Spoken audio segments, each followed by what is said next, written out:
All right. Ready? Yep.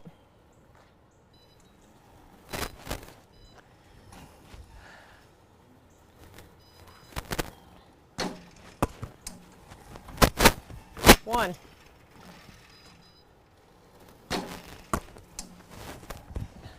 Two.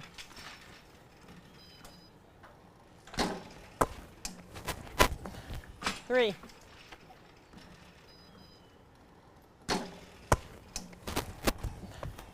Four.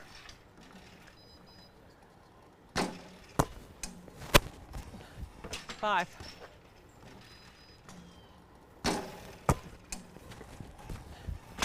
Six.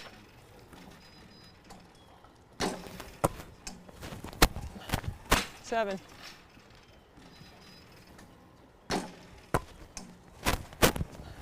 Eight.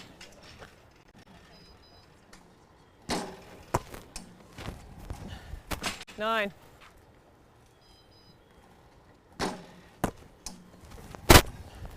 10.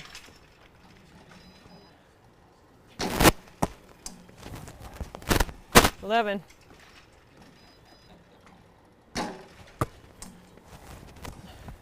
12.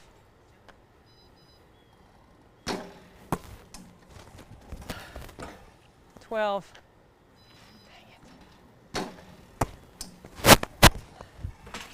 it. 13.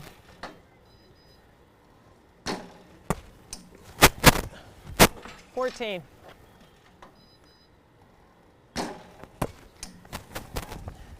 15.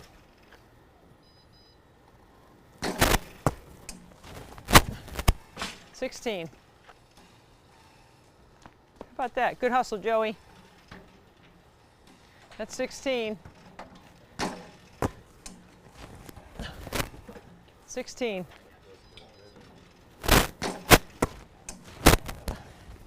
17.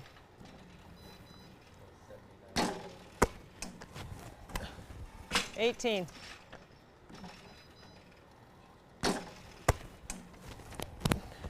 19.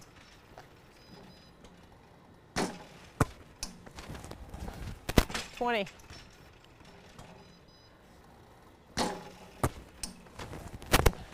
21.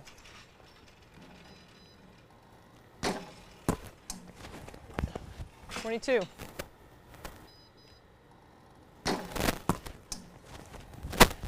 23.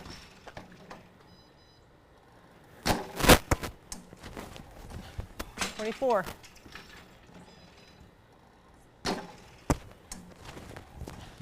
25.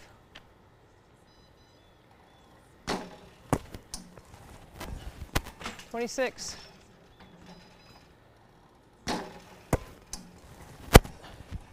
27.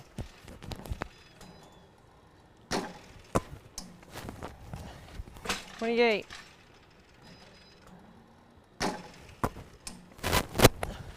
29.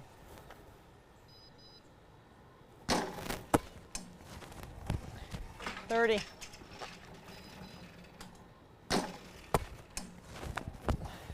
31.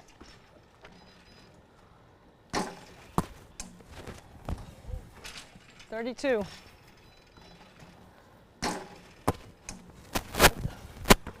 32.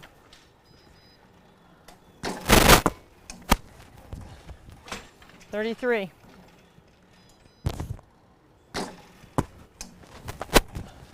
34.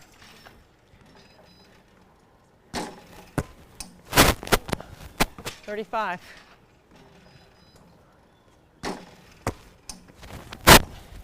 36.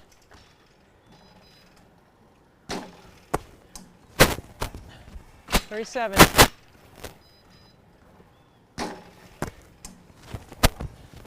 38.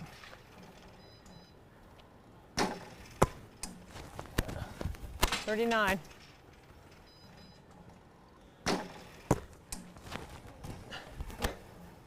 39.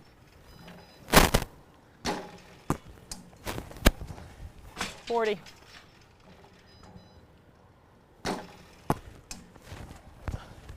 41.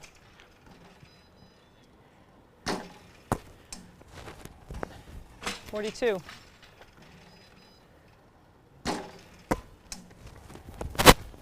43.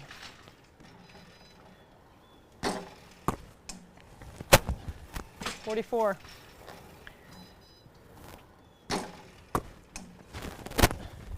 45.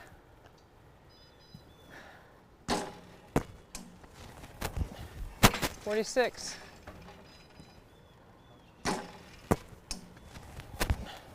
47.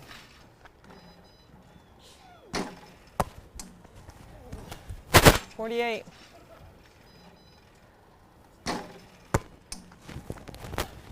49.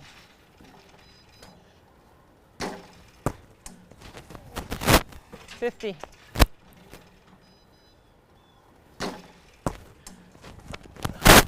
51.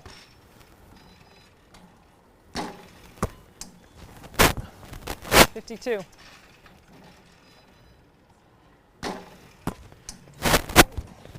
53.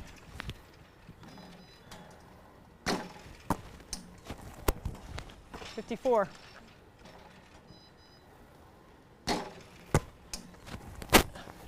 55.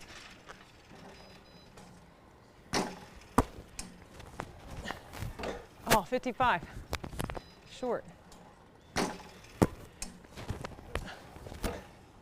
55. 56.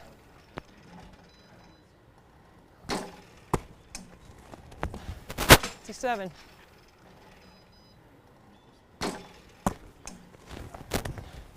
58.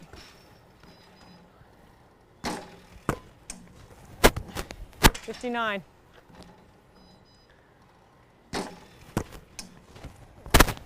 60.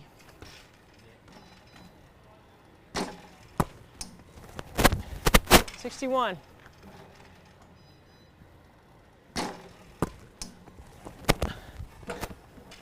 62. 63.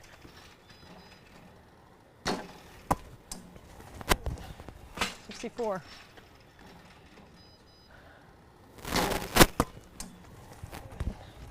65.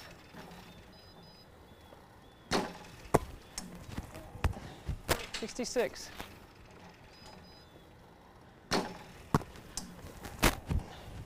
67.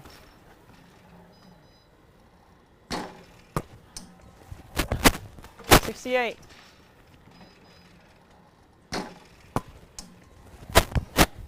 69.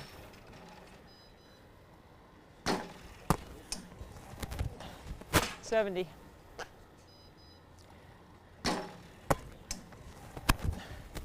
70.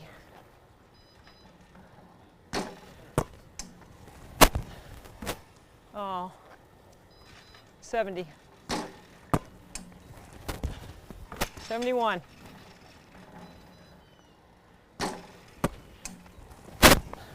72.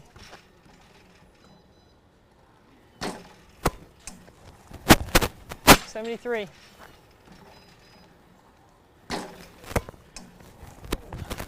74.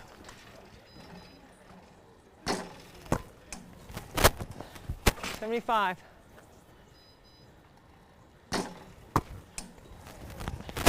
76.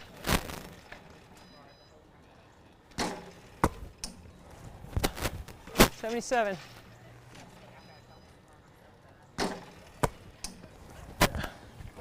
78.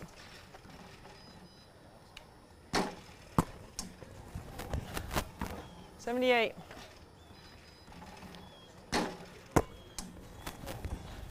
79.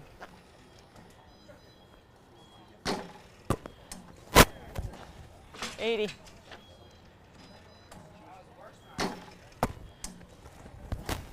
81.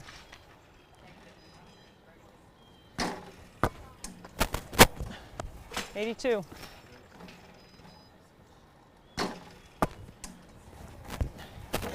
83.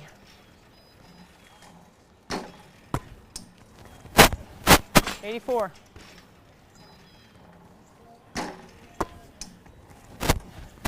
85.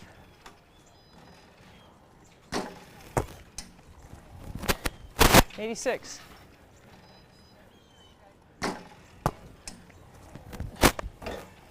86. 87.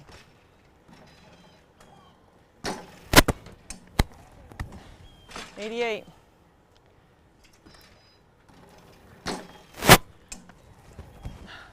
89.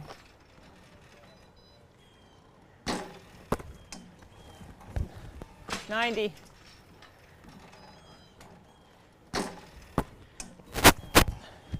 91.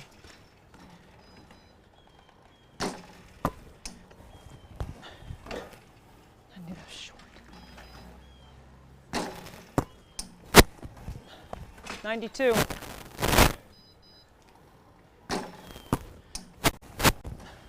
93.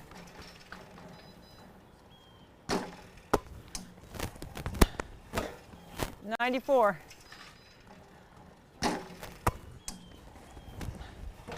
95.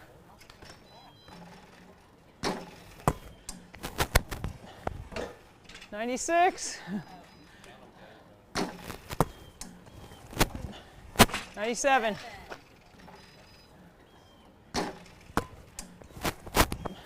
98.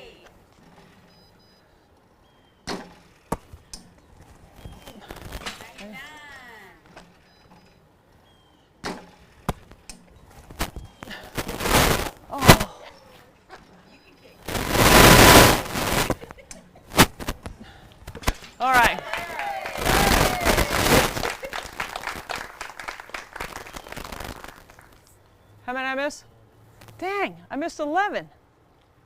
Well, all right. It's not about the free throws. It's about the message and the vehicle. Thank you so much for watching and listening and helping us with Special Olympics.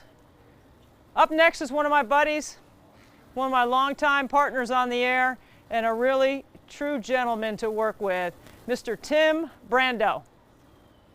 I am so fortunate to be able to dive deep into my friendships and my network. And then there's sports.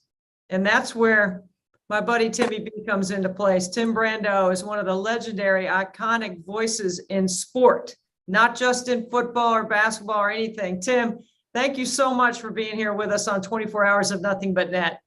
Thank you, Deb. It's great to be with you. And you are, without question, one of those that paths crossed with mine, and it was wonderful. And who knows, it might happen again sometime. It's great to be with you. Listen, man, it would be on my bucket list to be able to call a game of significance with you. I've been able to be your reporter in the ACC tournament and other events, but never been able to sit right next to you, man. That would be awesome. Well, hey, you never know. There's an old saying, Kurt Gowdy, who was my hero and my mentor years ago, back in the very early 80s, said to me at the Final Four in 1982, he said, kid, the only thing about our business that doesn't change is change. So, and he says, so true, so true. I've now been doing this since 1979, the first job I needed to keep. And then in 82, I started doing LSU basketball games on Tiger Vision. That was 40 years ago.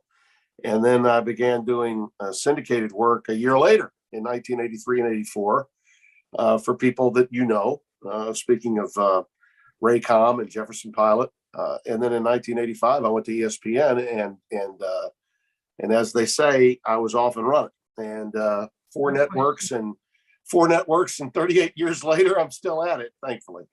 Well, and why? I mean, you love it, right? I mean, it's absolutely something. Yeah. What keeps you going, Timmy B?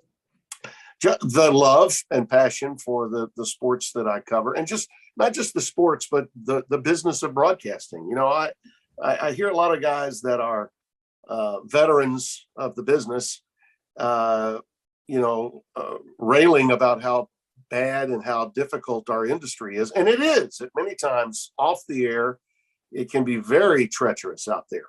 It's a very competitive business, and it's one that from time to time will knock you back a couple of steps. And but each time that's happened to me, and I've had probably 3 different periods in my career when I had to take a look in the mirror and say, okay, where do you go from here? And as recently as 2013, when I abruptly left CBS, and I think that it made me better. I mean, it absolutely made me better. I landed beautifully, in fact, in a better place for me, because I wasn't getting to do college football play-by-play at that time regularly. I was in the studio. I was not out there doing games every Saturday, which was what I always wanted to do. And probably 60% of my career had been in the studio. And God bless Vern, he didn't want to leave. And I was frustrated. You know, I really wanted to be in the booth. And as it turned out, Fox came to me, and I've been doing nothing but, play-by-play for college football and basketball. And I've done a few NFL games for them as well. Did a little golf when they had it. So, you know, they've utilized me and treated me in a way that I really felt at this time in my career I needed to feel. And again, I was blessed to be at CBS for 18 years and to do the NCAA tournament for 18 years. But I probably wasn't as together, you know, mentally in the time that I was there as I know that I am now. And so I think that's a lot of it. We're all growing. We're all trying to improve and get better. And rather than looking at that difficulty that we occasionally will run into with our own self-worth and other people's view of our worth, I think that the job itself is so much fun. And I've never had to work. It's been fun. And now I put a lot of time into it, which is, you could say, work ethic. Okay, I think I've got a great work ethic, but I'm having fun at what I do. And, you know, when you're 66 years old and you're still viable, you're still relevant, and you've got people calling you and wanting you to do this or that, not many guys my age, and I've got a lot of friends I play golf with that are retired now, and they're envious. And I get that, you know, I do, because I don't feel my age. I know I am 66, but I don't feel it. And I'm going to keep coloring my hair at my wife's request. As we say, Grecian formula just for men, and makeup. You know, makeup will always be a little bit young, Deb. Totally. I mean, I know exactly where you come from. I'm doing the same things, man. I'm doing the same things. You know, what we do is so subjective, and we do have that internal battle about that validation of, are we good enough? You know, we do face, no one would ever think at your level, Tim, that you would have some adversity. They would think it'd all be smooth and easy and no grind to it, you know, just show up and do the job. But I know that's not anywhere a part of your DNA or how you've been brought up or where you come from. Speak to that a little bit about how you navigate that part of the career. Well, I think that it is about just a confidence, an inner confidence that, you know, you can do this. You know, at different stages of my life, I was born into the business. My father was on television. I admired and wanted to be just like Dad in the beginning. And then I learned that what Dad was doing was maybe a little bit too wide and too varied. I wanted to be the best at something, not a jack of all trades. And so sports was my outlet. And I was a decent enough athlete, decent enough to know that I couldn't play it at a higher level, but I could broadcast it at a higher level. And I started concentrating on it, working high school football games with him at a very young age. And my thought was, and he kind of reinforced it, if you're the best 14-year-old play-by-play guy out there, who's to say you won't be the best 24-year-old or the best 34-year-old or the best 66-year-old? You know, just approach it that way, that every game you do, no matter how many people nationally are interested, there are going to be a lot of people that are just on the edge of their seats for everything you're saying during that 2 or 3 hour period. And I've sort of approached it that way. You know, I'm in the middle of writing a book.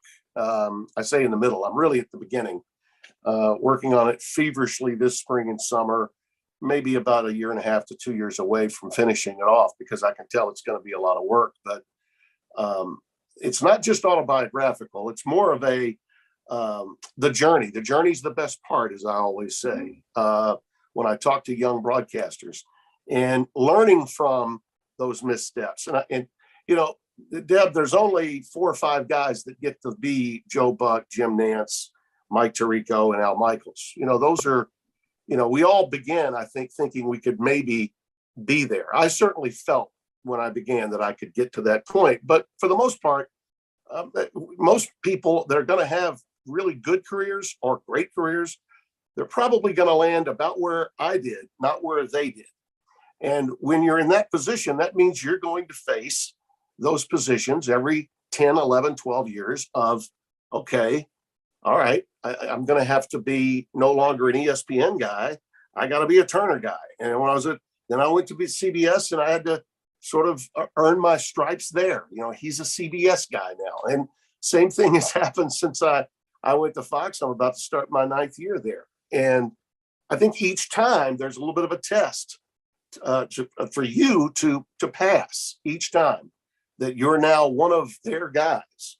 And no matter what sport it is that you're covering. So that's what keeps me motivated. And I think that becoming easier and understanding self-awareness, easier to work with, easier to be around. I always thought that everyone I worked with enjoyed working with me. I really did. But you find out over time that maybe from a few things that you might have done could have landed the wrong way at some point with someone. And you figure that out too over time. And so I think I'm the best version of myself now. I'm a slow learner. It's taken me 5 decades to figure that part of it out. But each step for me, Deb, wherever there was a mistake made, I think this is the bigger point. Everything that did go wrong for me, I was responsible for. The only person that really got in Tim Brando's way was Tim Brando. Maybe from time to time, I was a little too pushy. Maybe I was chasing a job I shouldn't have been chasing. Maybe I said something when I was doing a radio show that was too opinionated, and maybe it got underneath on the desk of someone of power at a conference that was in partnership with my network. Those things happen if you're pushing the envelope. Yes. And I pushed it, and I probably always will. That's why I think the title for my book, you'll love this, you'll love this, Deb. The title of the book is On Brando. I love it. I've had people tell me, Tim, I met you here in the airport, and it's though I've been on television with you for the last 20 minutes. You're always on. And that's kind of the truth. I mean, I think if you just run into me at the grocery store and say hello, we're going to have a little bit of a conversation, and that's who you are, Timmy. I mean, that's exactly, and so understand it, be self-deprecating about it. I have a reputation for liking to, for talking, and I guarantee you my reputation for talking is more about off the air than it is on. I don't know about that, man. Let me say, you are on that list of iconic names that you rattled off. So don't think that people like me, that I'm one of your people that got to work with you, that 100% enjoyed every second of it. Well, as a reporter, with you as a play-by-play, you were inclusive. I fought to get on. You let me, because there's a lot of times I've worked with play-by-play guys that didn't let the reporter on, right? So there's a lot of stuff, subtle things in the industry.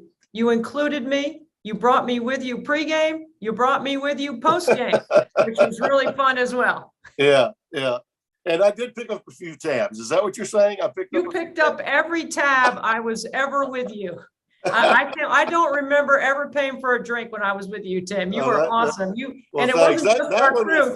That one will follow you around more than any other reputation, right? If you don't pick up a tab. I saw you pick up my tab, then the analyst tab, and then maybe 3 other guys at the bar that said hello to you. I'll give them a drink too.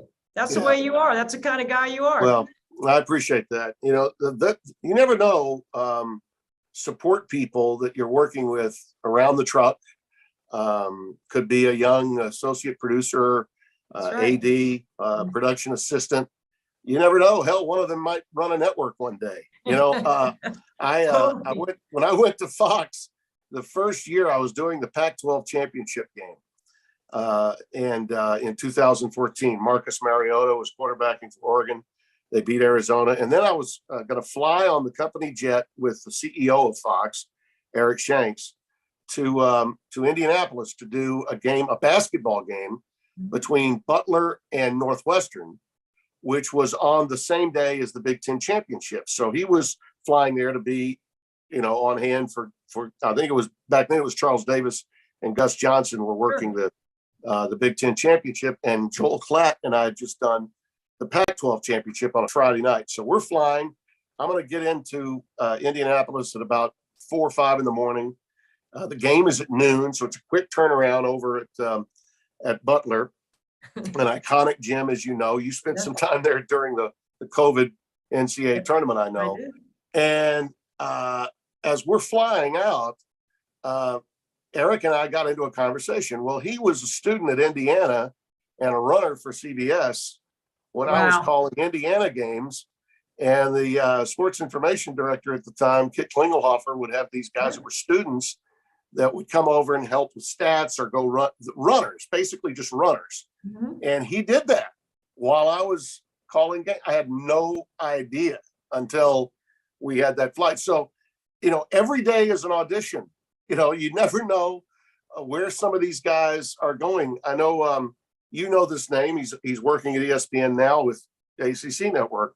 Alex Farmartino is an excellent young producer that was tutored under Rob Reichley at Raycom and now is doing that guy's got a resume that could soar him right to the top of a network in probably 10 to 20 years.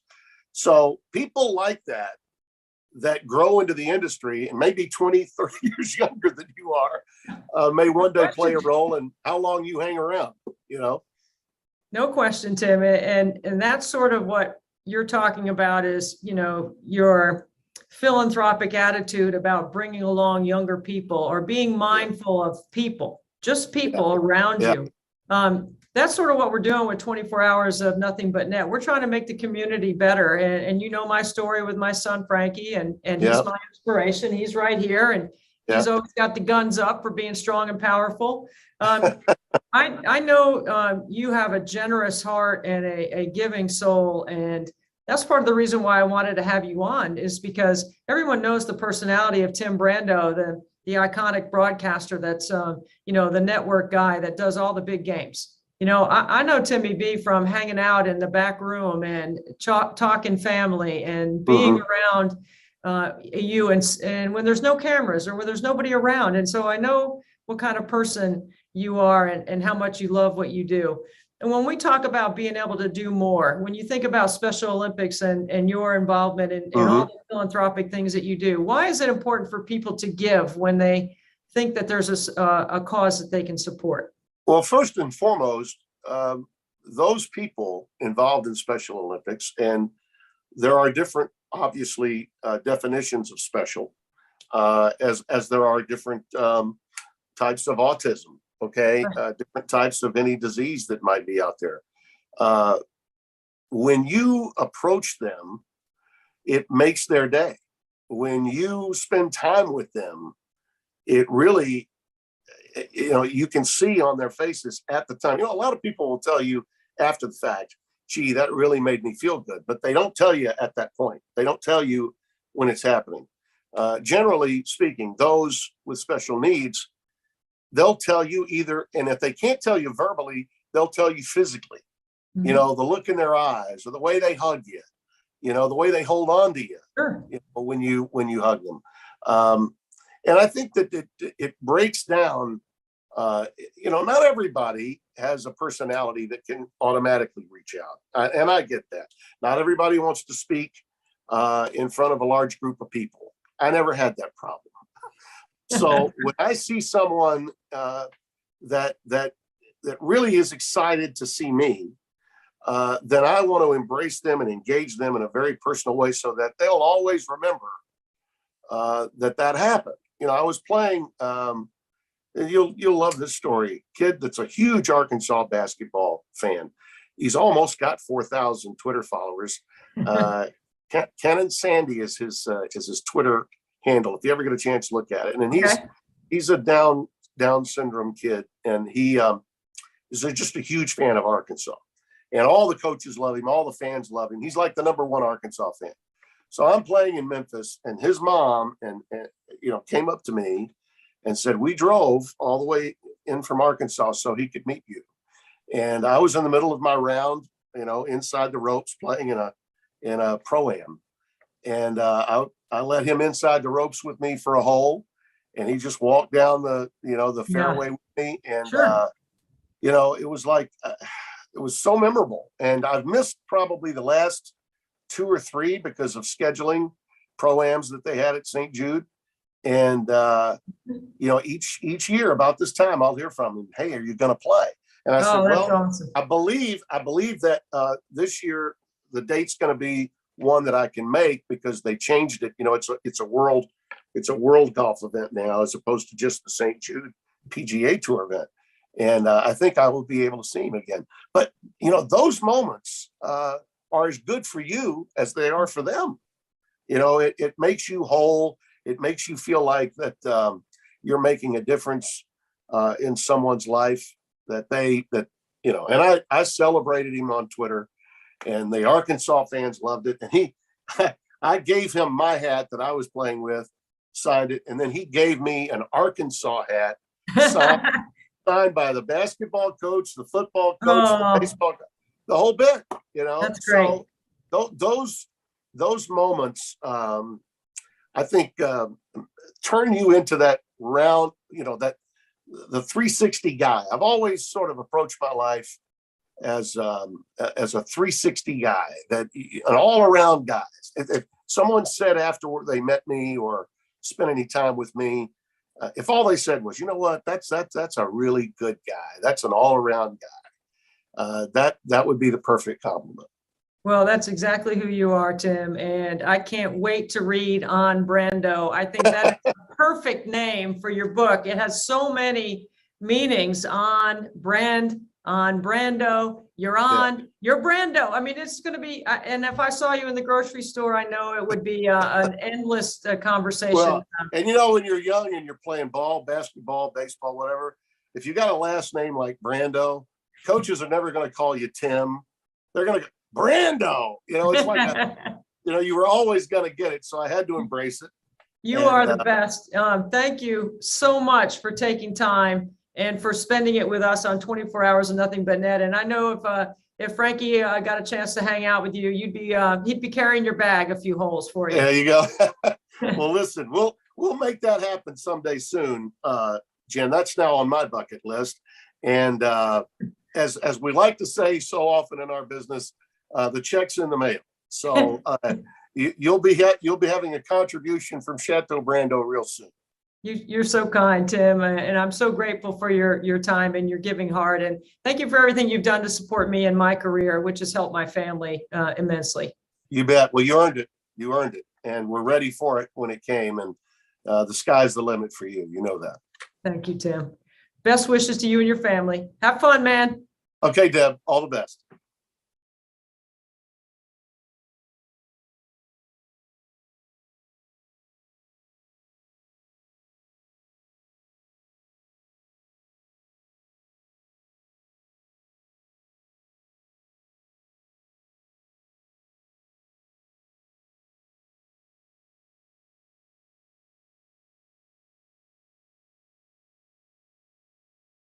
My feed.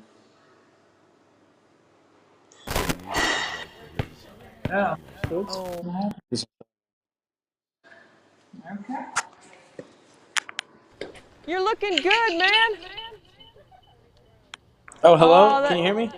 Logan Schaefer. Yes, sir. I can hear you. I can Hey. see you. You're looking like $1 million cowboy right now, dude. Man, God is good. That's all I got to say. Hey, listen, I'm so excited that you're here. Thank you for lending your time and your talent. We're going to let you go. I mean, Logan Schaefer is a friend of mine. He's the son of Holly and Vic Schaefer. Vic and I have been friends for a long time. He's the head basketball coach at the University of Texas, and he is a hell of a guy. And he's got Blair and Logan, his twins. Oh, there he is. And there's Holly. There they are.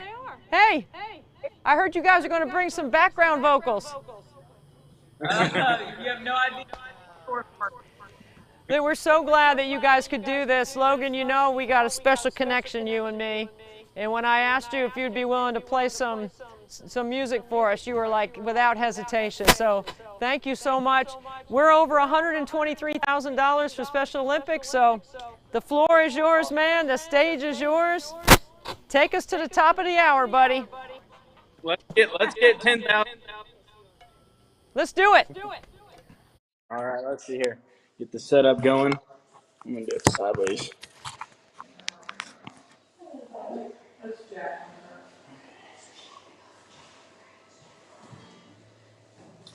There you go.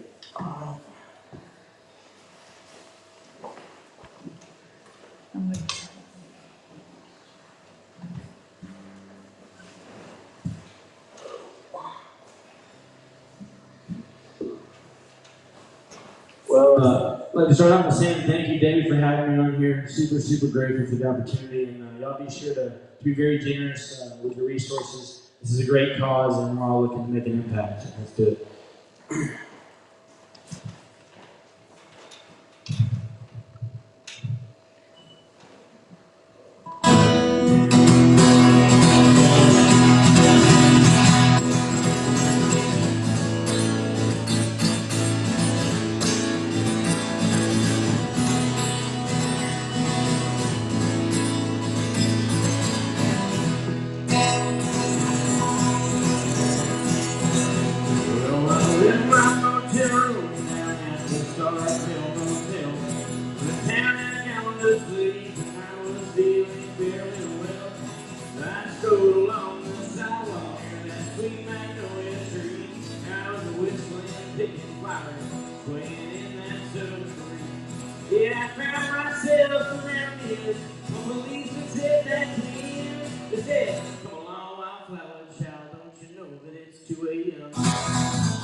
Yes, so they threw me in the car and started driving into town.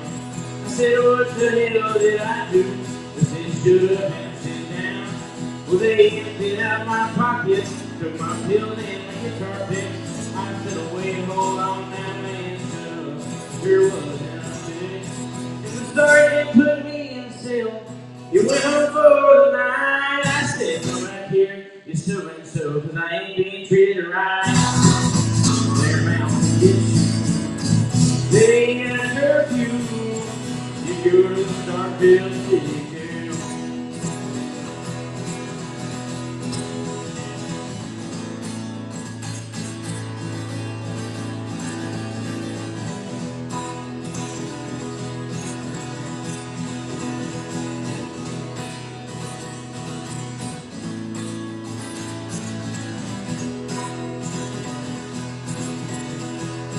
Yeah, so I started pacing back and forth. Now and then I yell, kick my $40 shoes on the concrete floor. That's hell.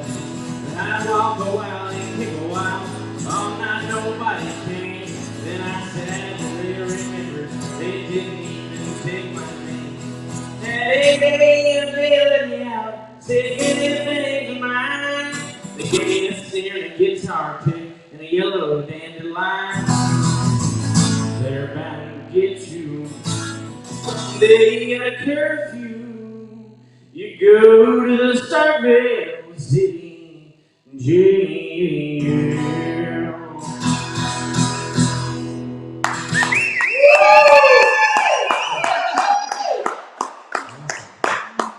All right, let's see here.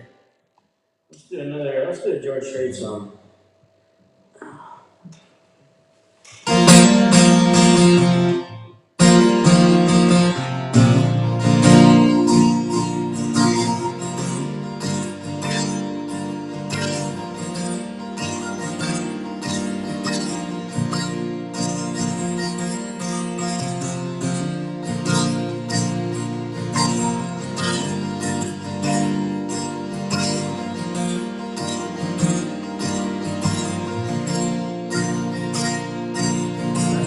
Being 25, most of the time, I still raise a little thing with a boy. On guitars and grilling, Lord, I'm still right there with him, singing above the crying and above the roll. And sometimes I feel like Jesse James, still trying to make a name, knowing nothing's gonna change who I am. I was a young troubadour when I wrote in a song. Now me an old troubadour when I'm gone.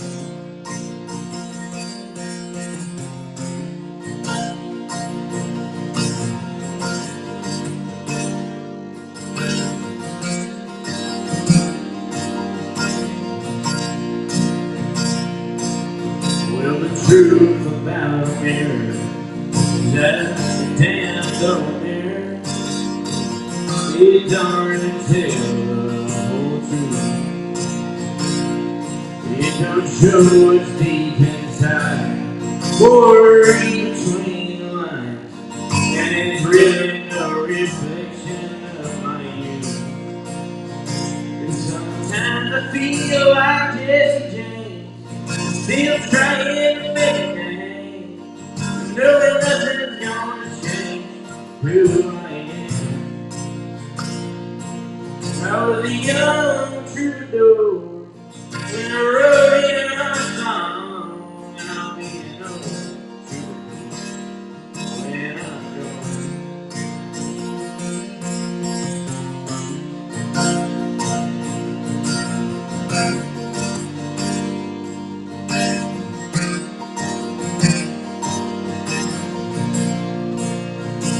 Sometimes I feel like Jesse James, still trying to make a name, knowing nothing's gonna change who I am.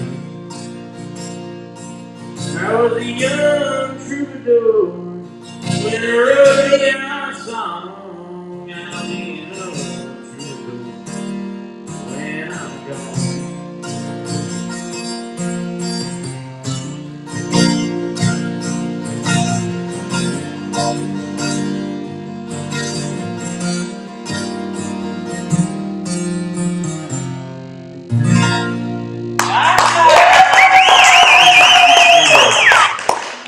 If you like that song, go ahead and drop a donation. It goes to a great cause.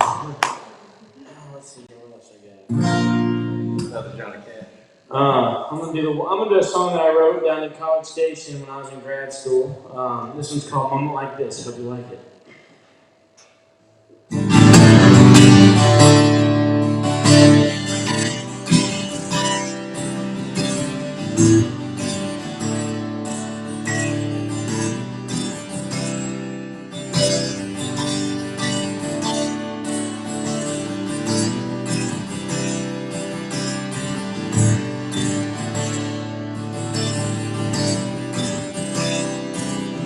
Driving down the road, an old country mine, old sad song on the radio dial. Running in a red light, taking my phone. Girl, you know I hate to leave you alone. You keep turning me up, then turning me down. Got me spinning around like a radio dial. Looking and smiling at me, then walking away. So girl, you know I love you, and you don't have to go. You can dance out line to the light of the radio. Feet in the pond, go down the dirt road, go skinny dipping down the old fishing hole. In a few creeks, get a little muddy, maybe falling a little bit of all of a sudden. I'll pick his guitar all night long just like this. I've been waiting for a moment like this.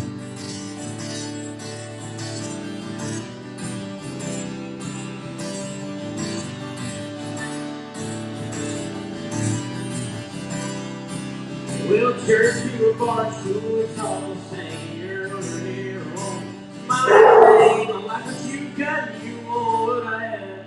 Come on, baby, be my man.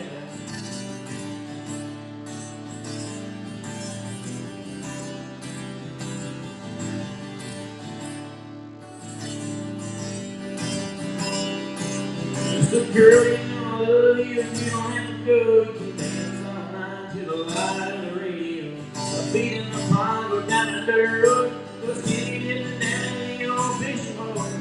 Then a few creeks, get a little money, maybe find a little bit of love all of a sudden. I'll pick this guitar out and ride along just like this. And I've been waiting for a moment like this.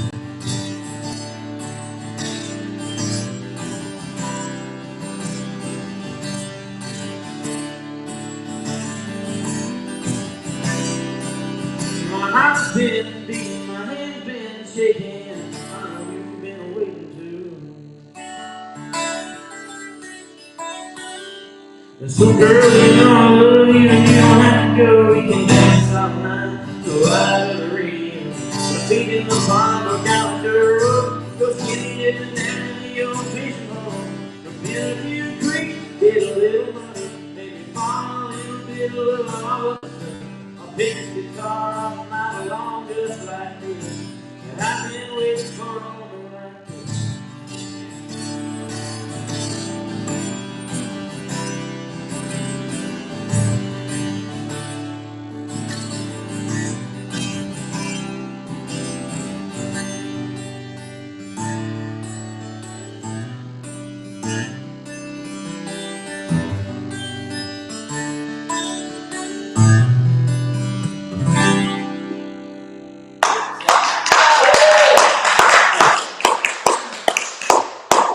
Debbie, can y'all hear me okay? It's a little delayed. Hear my phone up. Let me check for you. It's a little bit slow. Can you hear it? Debbie, can you hear him Yeah. okay?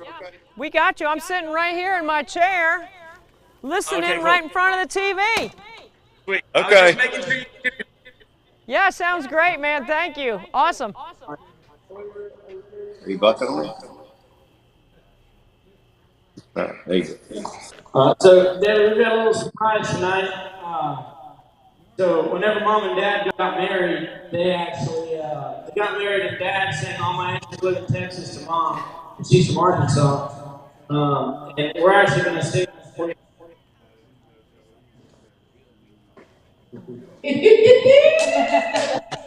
I'll give it up to Papa. Vic's gonna sing.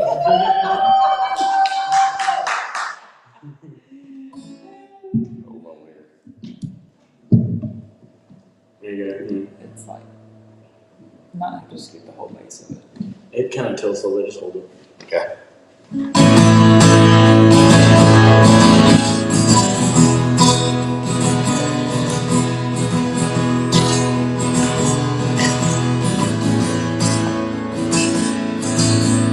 All my exes live in Texas.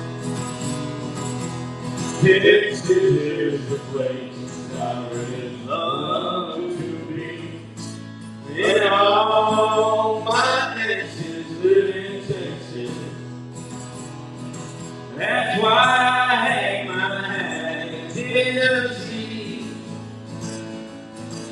Rosanna down in Texarkana wanted me to push her broom.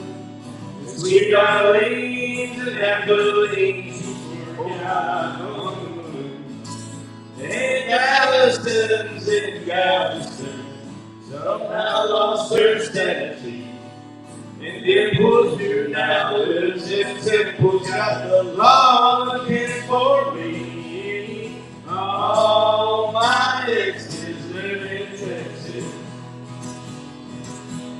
Texas is a place I really love to be.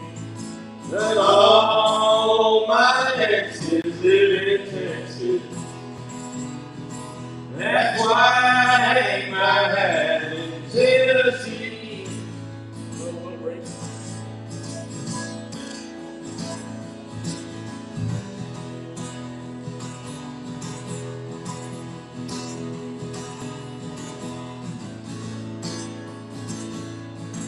I remember that old Creole river where I learned to swim. But it brings to mind another time where I wore my welcome pin. transcendental meditation. I go there each night, but I always come back to myself long before daylight. All my nation live in Texas. Texas is the place I really love to be. And all my nation live in Texas. Therefore I'm in Tennessee. Some folks think I'm dying. It's been rumored that I died. But I'm alive and well in Tennessee. And Austin, Texas. There's that. All right, what else? Man. All right, let's do some John Denver. Where's my other Johnny Cash song? I'll play it. Which is the one? Oh, I hear the train. Yep. Oh, yeah, you need to do that. Folsom Prison, I'll do it. Is that what it is? I'm doing that after this one. Okay.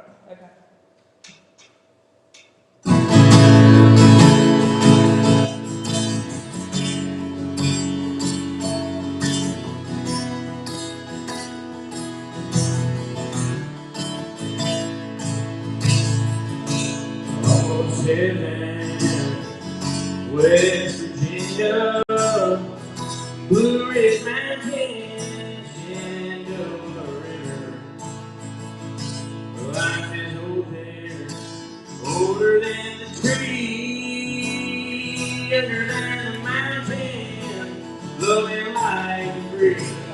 Country road, take me home to the place that had love, West Virginia, a mountain love, and take me home, the country roads,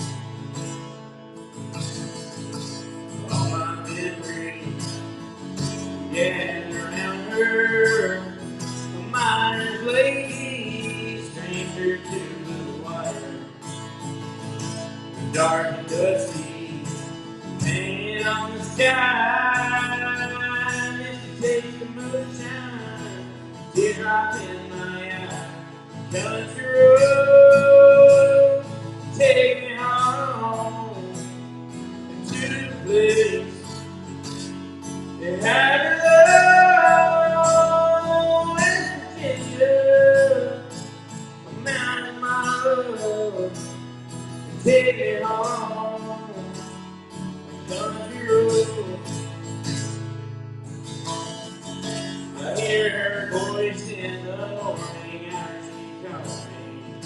The radio reminds me of my home far away.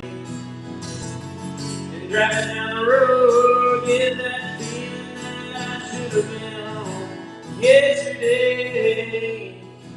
Yesterday, the country road, take me home to the place that had love, West Virginia, a mountain love, take me home, the country road, the country road. Take me home to the place that had love, West Virginia, a mountain love. Take me home, the country road. John Denver. One more. Yep. Do your,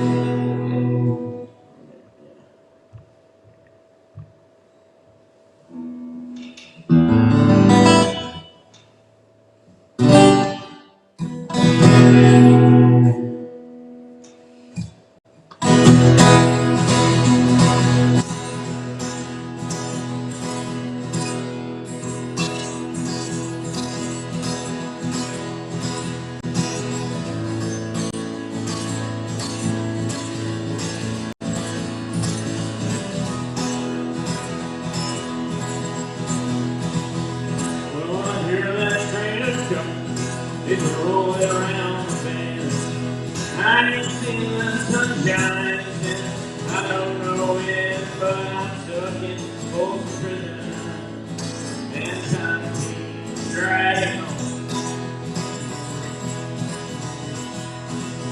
But that train keeps rolling on down to San Antonio.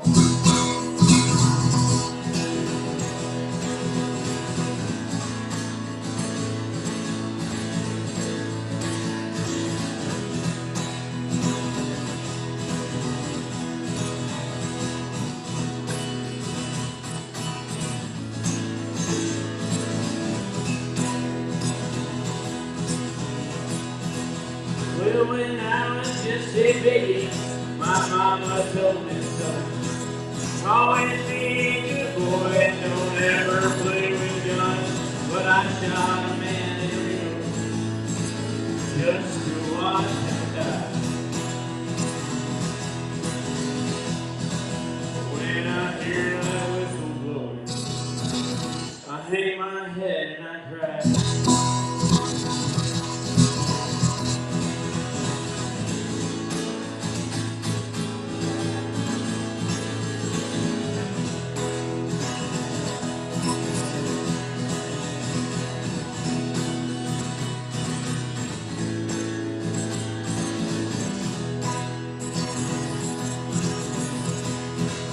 Well, I've been in Spokane in the fancy dining car, probably drinking some coffee and smoking big cigars.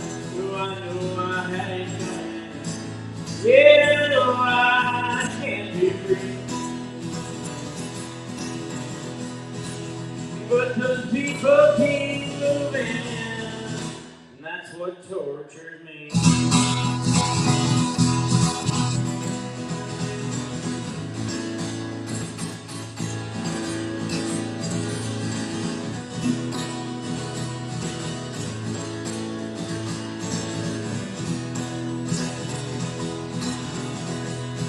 Well, if they free me from this prison, if that railroad train is mine, then I do it all over a little closer to that Austin, Texas line. Yeah, far from Folsom Prison, that's where I want to stay.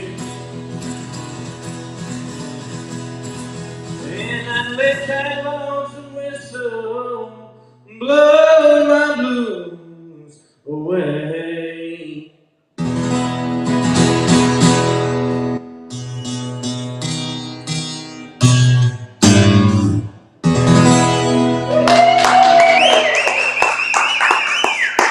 Thanks, Debbie.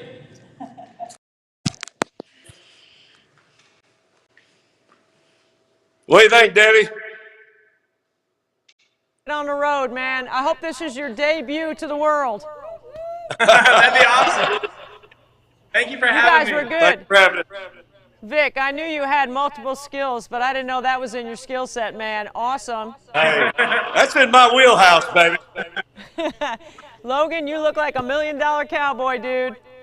And Thank while you. you guys were playing, the money went up. So thank you so much for getting us over $124,000. Hey, That's awesome. thanks for letting us be a part of it, Debbie.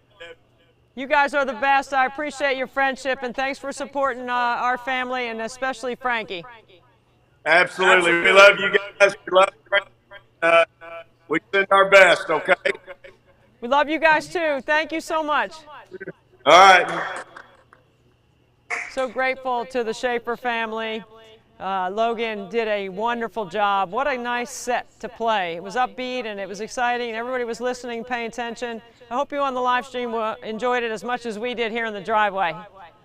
Okay, we're getting ready to, I'm going to warm up with a few shots, and I think William's going to run this quick 1-minute promo.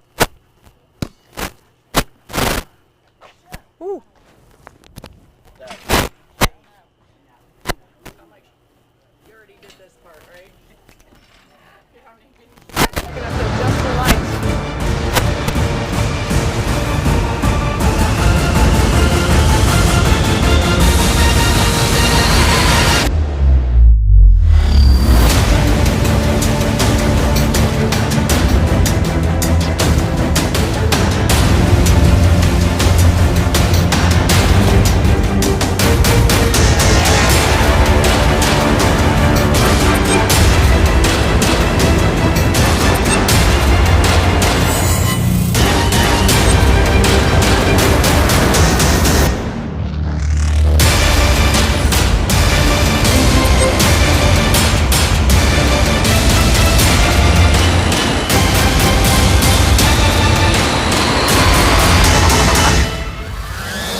Ready to make another 100. We are over $124,000. Again, thank you to the Schaefer family. That was fantastic.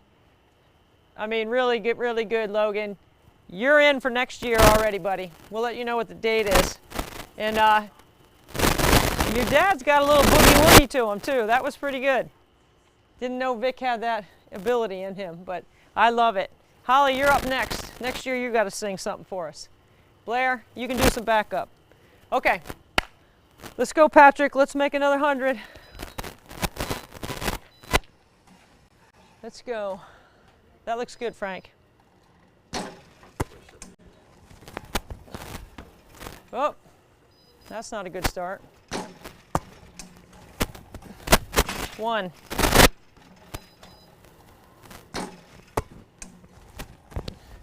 2.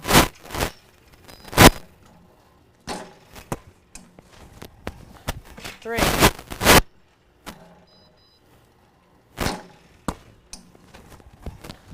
4.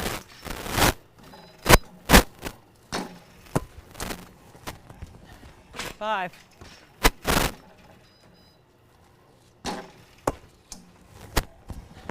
6.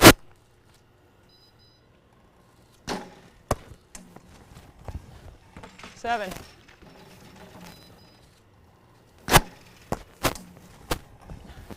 8.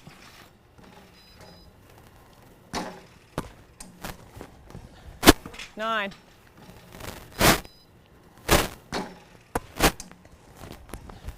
10.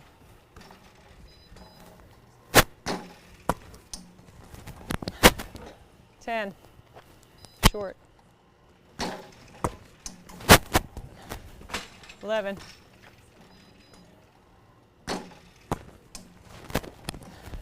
12.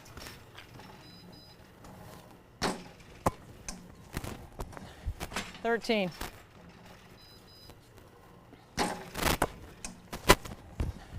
14.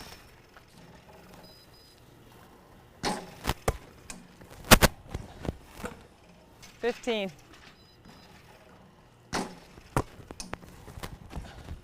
16.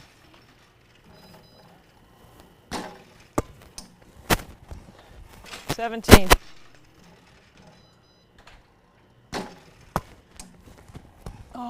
18. Thank you. 18.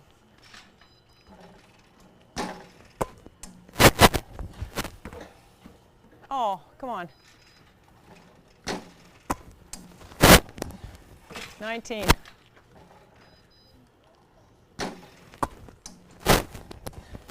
20.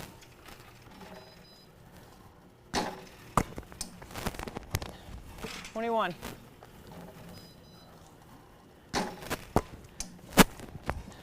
22.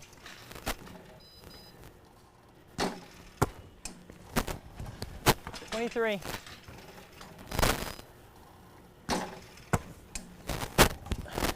24.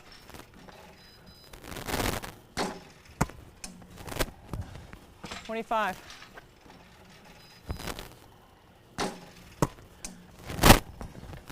26.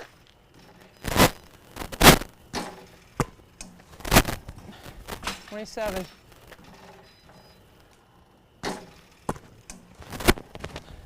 28.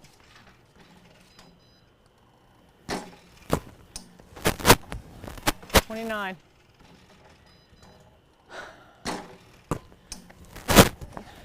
30.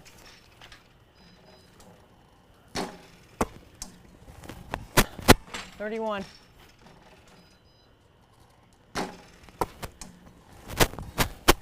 32.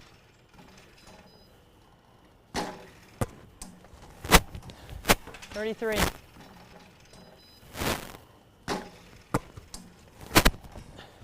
34.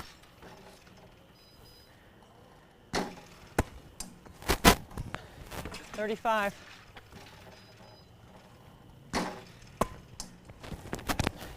36.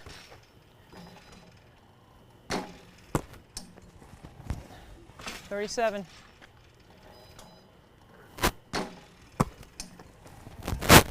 38. 38.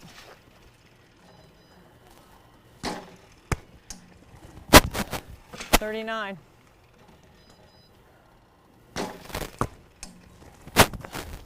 40.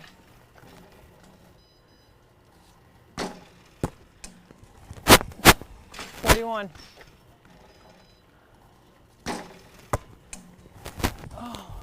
42.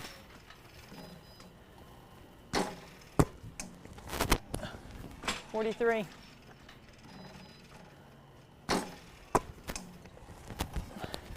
44.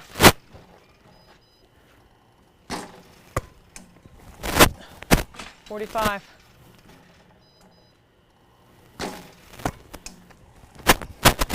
46.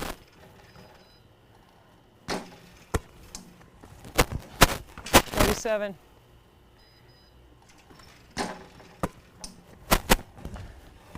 47.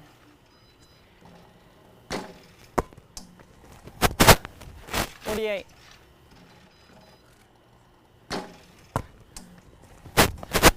49.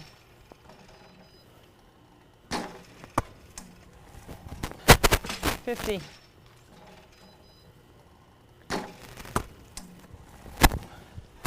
51.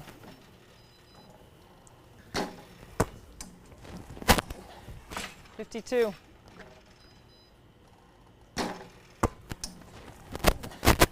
53.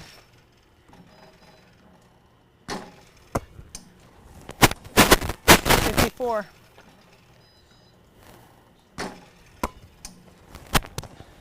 55.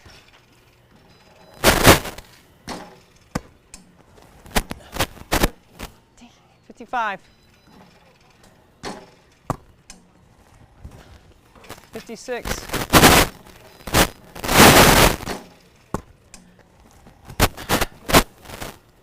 56. 57.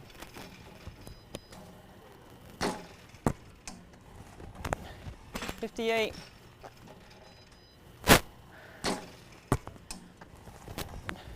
59.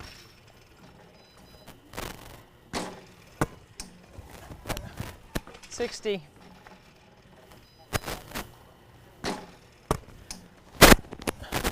61.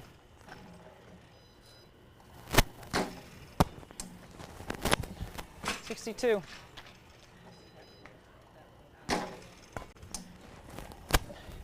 63.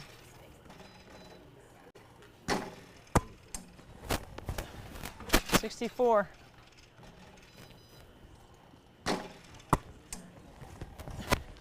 65.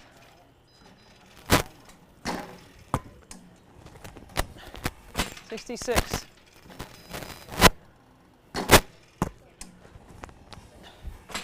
67.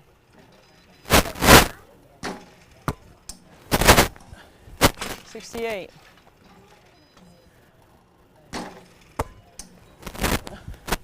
69.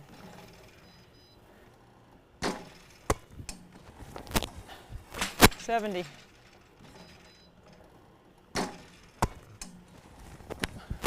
71.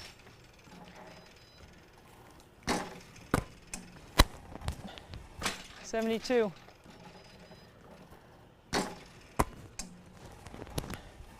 73.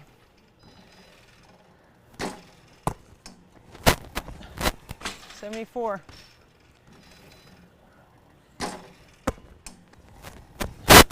75.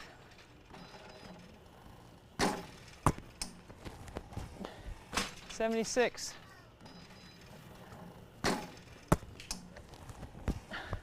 77.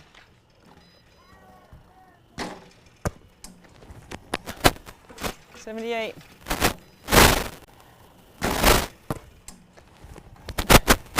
79.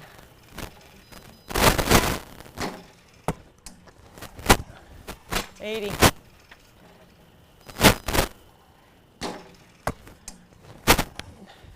81.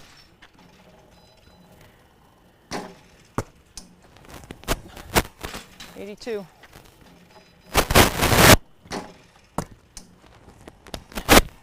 83.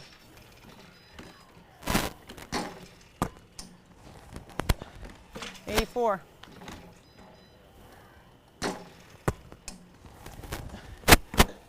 85.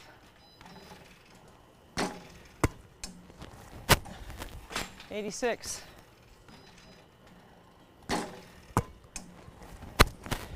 87.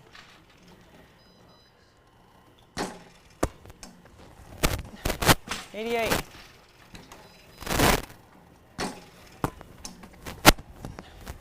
89.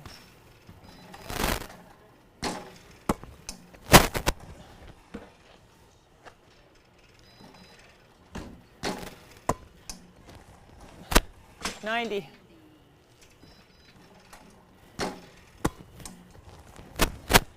91.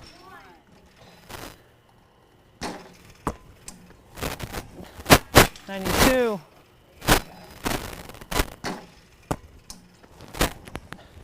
93.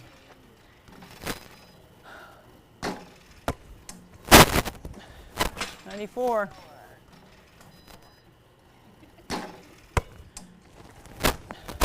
95.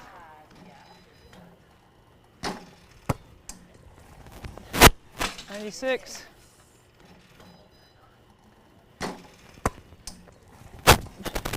97.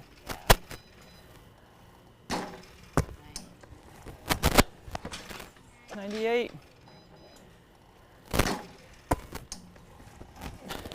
99.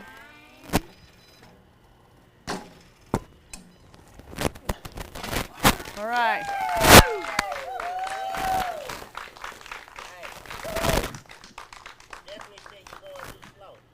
Oh, Stephanie, are you trash talking me from Rhode Island? Oh yeah, you know it. Can you guys turn that volume up for me? Let me back up a little bit. There we go. Oh, Stephanie, sorry about that. We had some lights in my eyes and couldn't hear you. So are you trash talking me in Rhode Island? Oh yeah. How's it going? It's going well, and especially going well. So this is my friend Jerry. Jerry. Yep. Hello. How you doing, Debbie? Are you doing good? Yeah, I'm doing great. Yes. I'm so happy to meet you. I've been in special. Yeah, I'm so happy to meet us. I've been in Special Olympics for over 20 years. Oh my goodness, what kind of sports do you play in Special Olympics? I just walk around a lot, and I just and I take care of people with intellectual disabilities. People with intellectual disabilities, they're bright and smart and talented in sports. So thanks to you and to Ernest Kennedy Shriver, I really like Special Olympics because I have a disability myself, so I know to take care of people with disabilities. I love it.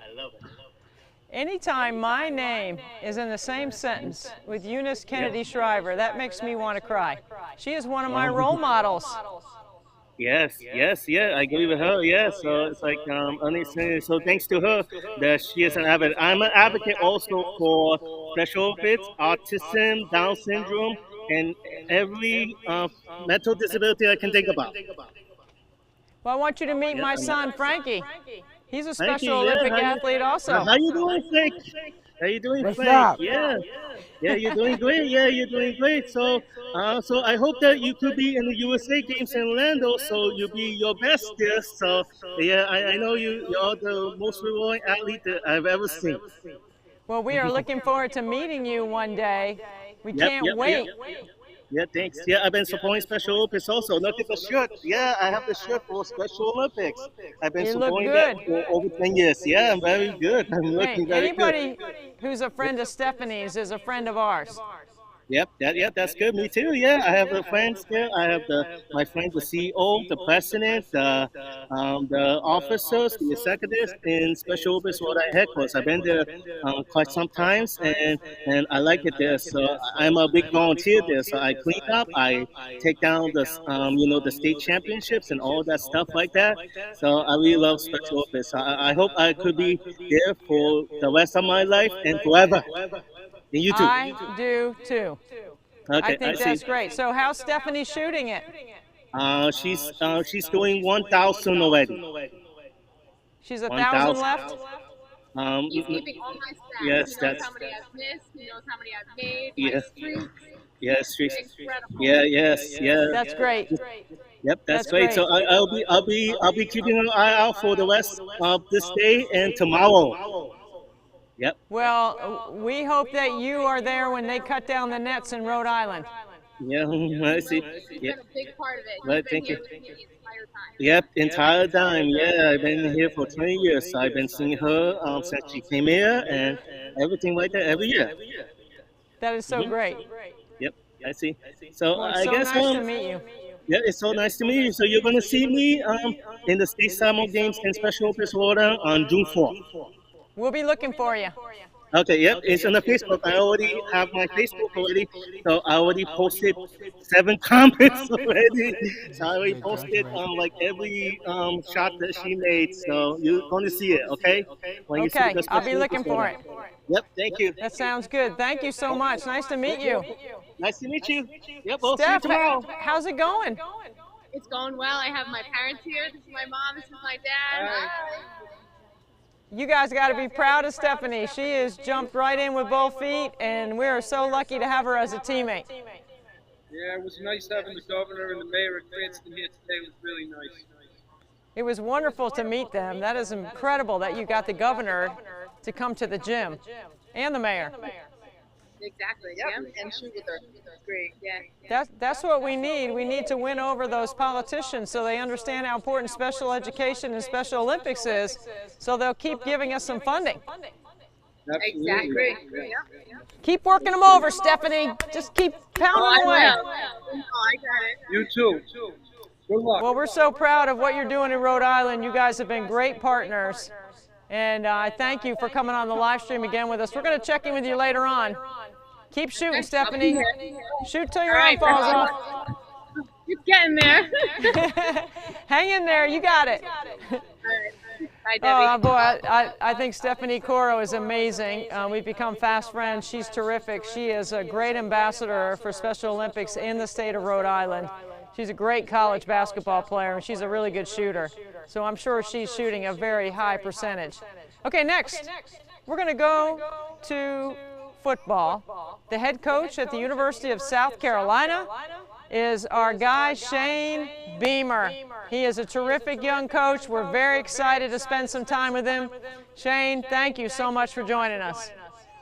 Once again, it's one of the great compliments for 24 hours of nothing but net when we get the heavy hitters to come back, like Shane Beamer, the head coach at South Carolina. Coach, it's so great to see you. Thank you so much for your support in our state.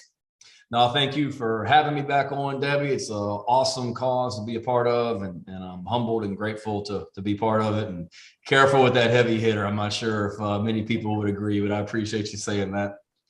Oh man, come on. Listen, you've done so much to help us. You're a great supporter of Special Olympics. You've been involved in the past.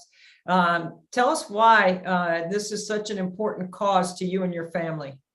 It's just, I'm a people person and care about people certainly, and realize how fortunate and grateful I am to be in this position that I'm in as the head coach at South Carolina. And part of that responsibility is to, to help others and give back. And I go back to, when I was in high school, we had a student club at our school that strictly was created to work with special needs students. And I was one of the, I think I was the vice president or secretary of the club and for 4 years in high school. And just the time that I was able to spend, with some of those students was really impactful for me as a teenager and has continued to be for me throughout my life. One of the headlines for you coming out of the spring football game, and there were many because it's a very exciting time for you and your program, Spencer Rattler and what he means. I mean, I don't want to just skip right by everything else, but that's the headline, right? It is, when you have a talent like Spencer that chooses to come to your program, one, it makes a statement about South Carolina football that this young man could have gone anywhere in the country. Many thought was going to be the first pick in the draft if he had had the year that he wanted to at Oklahoma.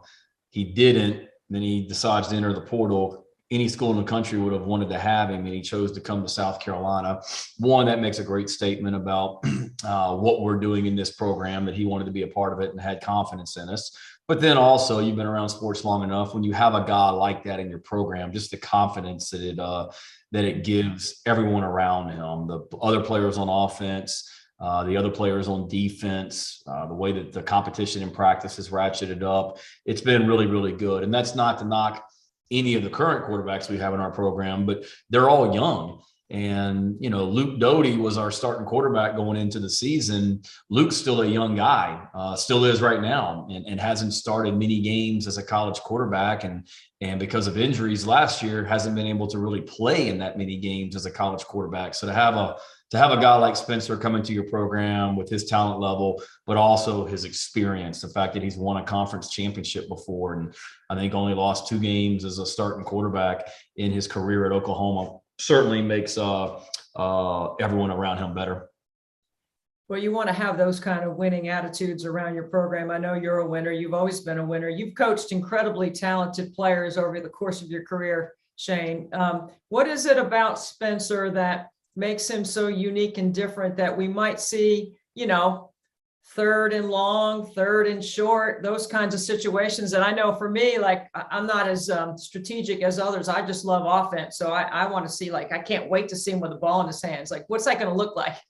Yeah, hopefully we don't have many 3rd downs with him and the guys around him as well. But just, he's a very confident young man. He's super talented, quick release, and can make all the throws. He's a better athlete than people give him credit for. He can run if he needs to. Like I said, he's got experience. He's started a lot of football games. And then I just like the fact that he's been through some adversity. And, people think that the 2020 season, when he was the starting quarterback at Oklahoma, that everything was easy for him. It wasn't. Like, people have forgotten that that season I was at Oklahoma as an assistant coach at the time. We started out 1-2, and he's replacing Baker Mayfield, Kyler Murray, Jalen Hurts, were the quarterbacks at Oklahoma 3 years in a row. Here comes this freshman hotshot from Arizona. And what does he do? He loses his first 2 Big 12 conference games, Kansas State at home and then at Iowa State. And losing 2 conference games in a year at Oklahoma doesn't happen, especially the opening 2 games of the year in the Big 12 conference. So he took a lot of heat at that point, but he overcame it and then proceeded to win the rest of the games that year, win the Big 12 championship. But also during that season, we were playing Texas down in Dallas. Wasn't going so well in the first half. And Lincoln Riley, the head coach at the time, he sat Spencer down for the rest of the first half because he wasn't playing well. And then he came back the second half, led us to a victory over Texas in 2020 in 4 overtimes, and then the rest is history. And then he dealt with some adversity this year at Oklahoma as well. So it's not like he's had it easy at Oklahoma. It's been a grind. It's been a battle. So I like the fact that he's battle tested, and there's not many things that he hasn't been through already as a quarterback or as a student athlete, period. So we know from being around sport for so long that the ebb and flow of the way things go for staffs, for programs, for players individually. So I want to ask you about the measure of confidence. And, in today's climate inside college athletics, particularly, there's so much discussion about mental health. And I don't want to get into a whole big discussion. I just want to ask you about that fine line that you see with all of your experience between those that put in the reps and try to gain confidence that way, are those that quickly lose their confidence if things don't go their way. So, early on, like just a couple of the examples you just mentioned, like what's the delineation there, and how do you measure or handle that as the head coach? Yeah, no, it's a big part of the job. The mental health period is very important. And a lot of the conversations that I've, had with players on our team here in my office are not X's and O's related necessarily. It's mental issues that they're dealing with, and always remembering that these are still 18, 19, 20, 21-year-old young men in our program that are still trying to find their way. in our program and in any program, across the university here as well. So I'm certainly cognizant of that. And then realizing that it's really hard being a student athlete at this level, and the expectations that these student athletes have on them, and being aware of that. And we're a place that, tries to build people up and be very positive with them. And don't get me wrong, hold them accountable and coach them hard, but we also want to, reward things when we see it. And we talk to our guys all the time about getting out of their comfort zone. And when you get out of that comfort zone, and that's when you are able to grow. And you can either, stay comfortable, or you can try and get better. And, I told our players the story. I mean, Tiger Woods was the greatest golfer and was at the height of his career, and all of a sudden decided to change his swing after winning multiple majors, and then went through some bumps in the road that confidence-wise certainly could have affected an average person's confidence, but not him. He knew he was getting better. So I say that to mean that, it's a challenge when you come here. There's going to be ups and there's going to be downs when you're a student athlete. But for us, it's building on the positives, really accentuating the positives, and realizing that guys, we're telling them how they're getting better and showing them how they're getting better, if that makes sense. It totally makes sense to me. And I want to point out, back here I have build, serve, empower. Those are my standards. I love the word build, and I know you've been a builder.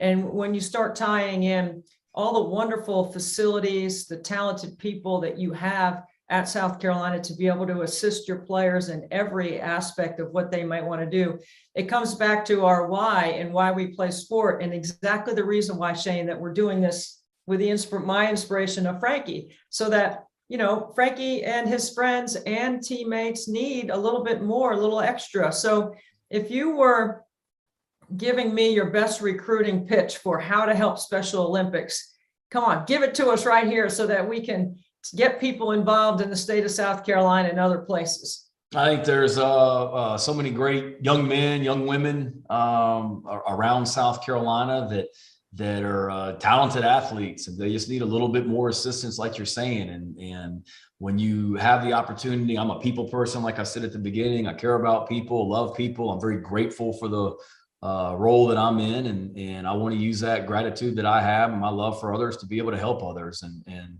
there's some great athletes that just need that opportunity, and to be able to contribute to this and be a part of this event, to just continue to open up doors and create opportunities for more and more young people, young athletes across South Carolina is something that I think everybody should be passionate about. Coach, just because Frankie's a Clemson grad doesn't mean he's not going to be pulling for you. My oldest son, Joey, is a South Carolina grad, so we do have that down the middle at our house. So we're always rooting for you and pulling for you, and we hope you have a great season. I can't thank you enough for everything that you're doing inside our state of South Carolina to help with Special Olympics. Well, I appreciate that. And he can certainly cheer for us 11 games out of the year. We'll forgive him if he doesn't the other one. But no, I'm so thankful to be in this state and around so many great people. I love South Carolina. I love everything about this state, most importantly, the people in this awesome state, and blessed to be a part of it. And so thankful for being a part of this with you, Debbie, and appreciate all you do throughout the year as well. And thanks for allowing me to assist. Thank you, Coach Beamer. You bet. I love basketball, and so does head coach Mike Young at Virginia Tech. Coach, there's good guys in our game, and then there's you. And you have done such a marvelous job at Virginia Tech, and you have been a great supporter of ours on 24 Hours of Nothing But Net. Thank you so much for taking some time. You will always be a friend, and if I can help you, I'm going to do it. It's good to see you, Debbie. Well, you know what, Coach, you're right. I mean, my friends are your friends are mine, and our connection started a long time ago with a player that was a walk-on for you, Eric Wagenlander, who is friends with my oldest son. Eric is such a great kid and somebody that we enjoyed spending time with here in Mount Pleasant. And then you had him on your roster at Wofford. That's kind of how it works in basketball, isn't it?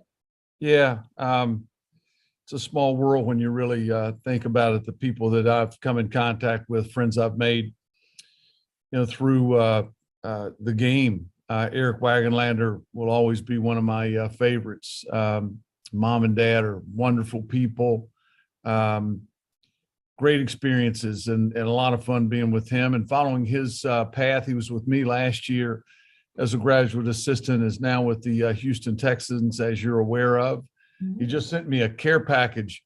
I got NFL footballs. I've got hats, shirts. I've got more Texans gear than I've got Virginia Tech gear. I love it. I love it. Coach, what a year. Wow. I mean, I don't know how you sum it up, but it was absolutely phenomenal getting a chance to cover your team during the regular season, watching the run through the ACC tournament and what an impressive job your group did. And then personally getting to cover you for CBS in the first and second round of the men's tournament in Milwaukee. Kind of take us through a little bit about your journey this year. And I know it was special and unique to Virginia Tech. It was frustrating. It was disappointing, exhilarating, rewarding, heck of a lot of fun, all wrapped into a 7-month period or however long it was. We went in with great expectations. I had a number of guys back, a team that I knew I was going to enjoy coaching. Keve Aluma, Justin Mutz, I mean, it's on and on, just really remarkable folks. And Debbie, we struggled. I couldn't get the right buttons pushed and get our team where I thought we needed to be, where we should have been. We had such high expectations of ourselves, and the other things that go along with that. And Debbie, I think it was January 15th, we lost a last second shot. You may have had a game. It was a Charlie Moore half-court shot, right? Charlie Moore half-court bank shot, which dropped us to 2-7 in the ACC, 10-10 overall. And I thought the world, as I knew it, was about to collapse. But proud of the organization, proud of the people in our organization. There was never, any pouting, hanging your head, pointing fingers. That team continued to fight and come to practice every day, and stayed the course, hung in there. And I will always be so touched, proud of this team, that we were able to again hang in there, and then we rattled off several in a row. We won 23. We won an ACC conference championship, advanced to another NCAA tournament. I was talking to Tony Bennett, and he talked about what it takes out of you, and I didn't think a whole lot about it. And Texas beat us, Debbie. Make no mistake. You saw the game. They beat us. They outplayed us. They outcoached us.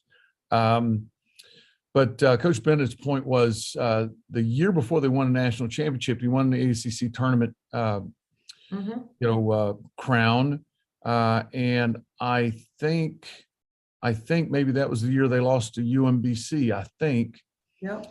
The next year, you're right. The next year they lost in the semifinals of the ACC tournament, and got home, regrouped, decompressed a little bit, and then went on to win, and what a great special team that Virginia team was, went on and won a national championship. Now, I'm not trying to imply that we're on the cusp of a national championship, but as great as that achievement was, that accomplishment, and rolling through that thing in 4 days, Clemson, Notre Dame, North Carolina, Duke, we didn't have our best stuff against Texas again for a second time. Take nothing away from the Longhorns.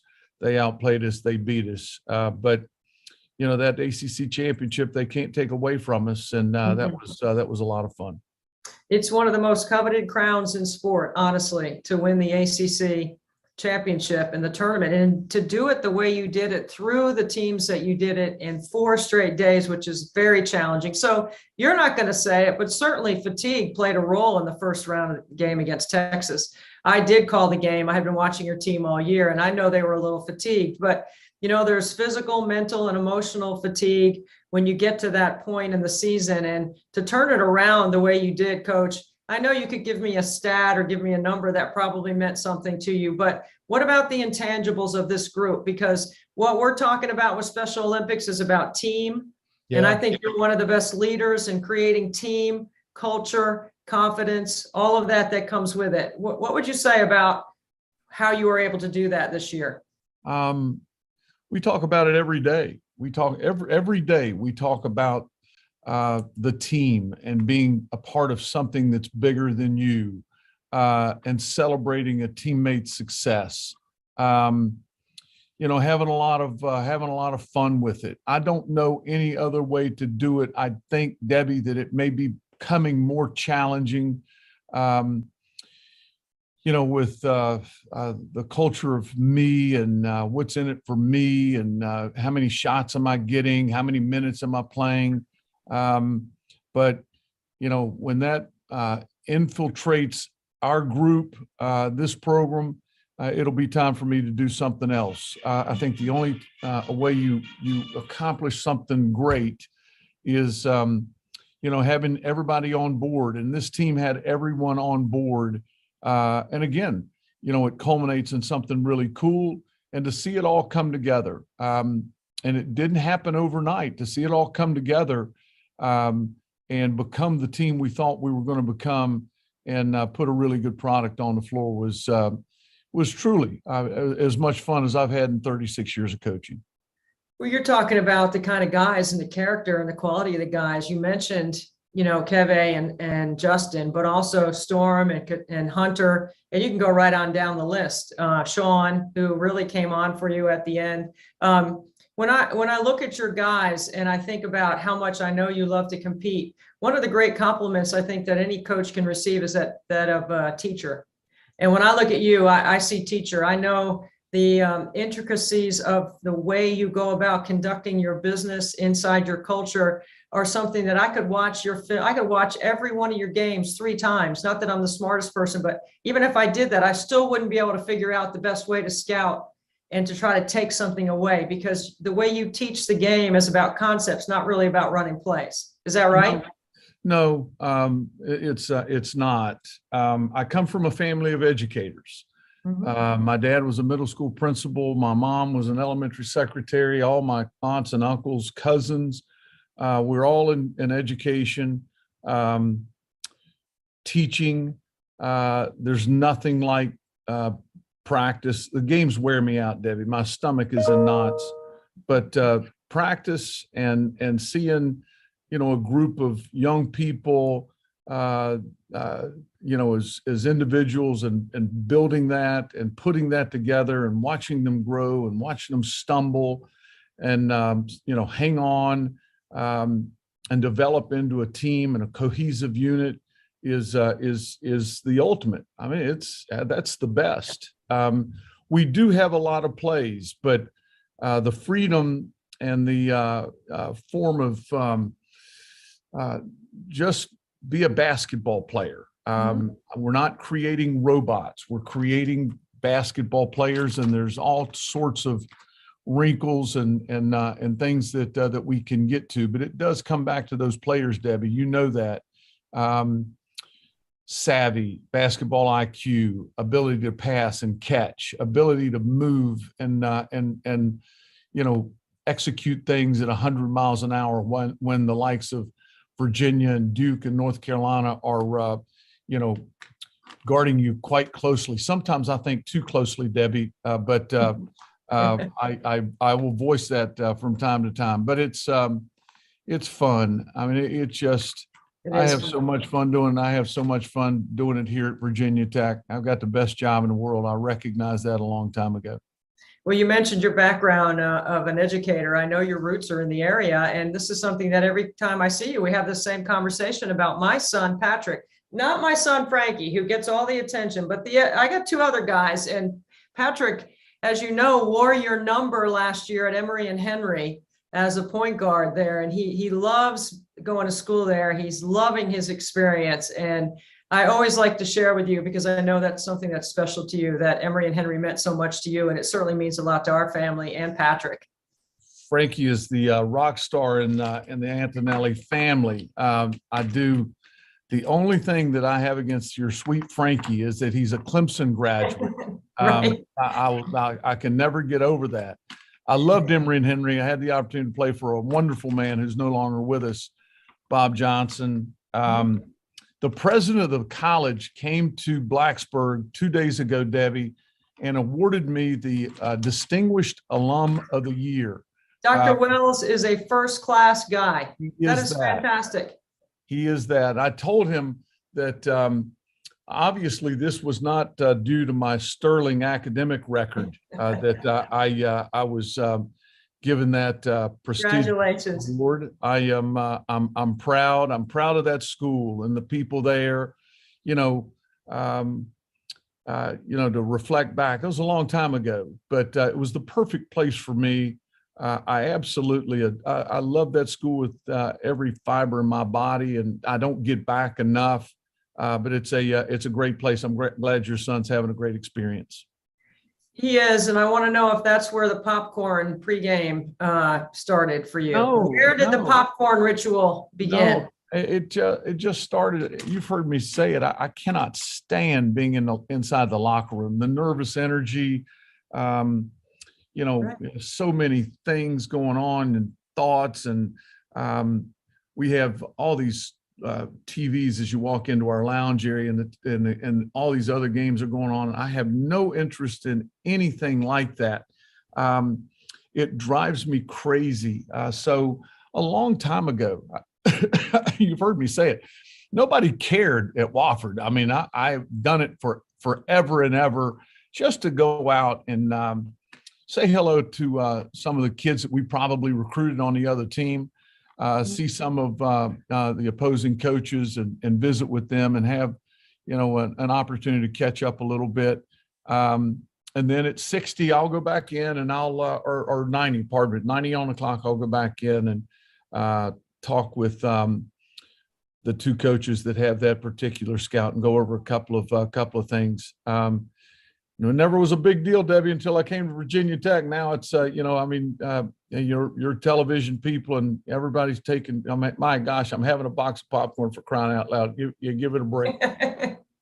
It's great because it's unique. Like a lot of coaches don't come out because they want to be in the locker room. So I think when you show up, it's a surprise to a lot of people that you're out there. But I get what you're saying. I mean, I don't know what you would do.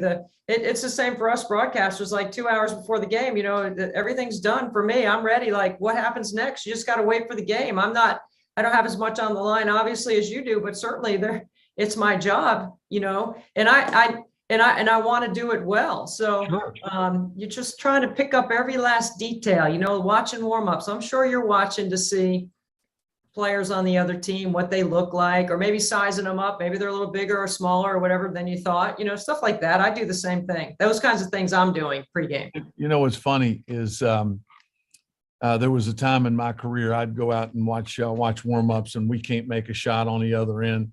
And I thought, oh gosh, there's no chance we're winning this game. And of course, the other team's warming up and they're making everything. There's a kid out there that you're going to back off of. You're not going to guard. In hopes of helping somewhere else. And that guy he's making everything he throws in the air.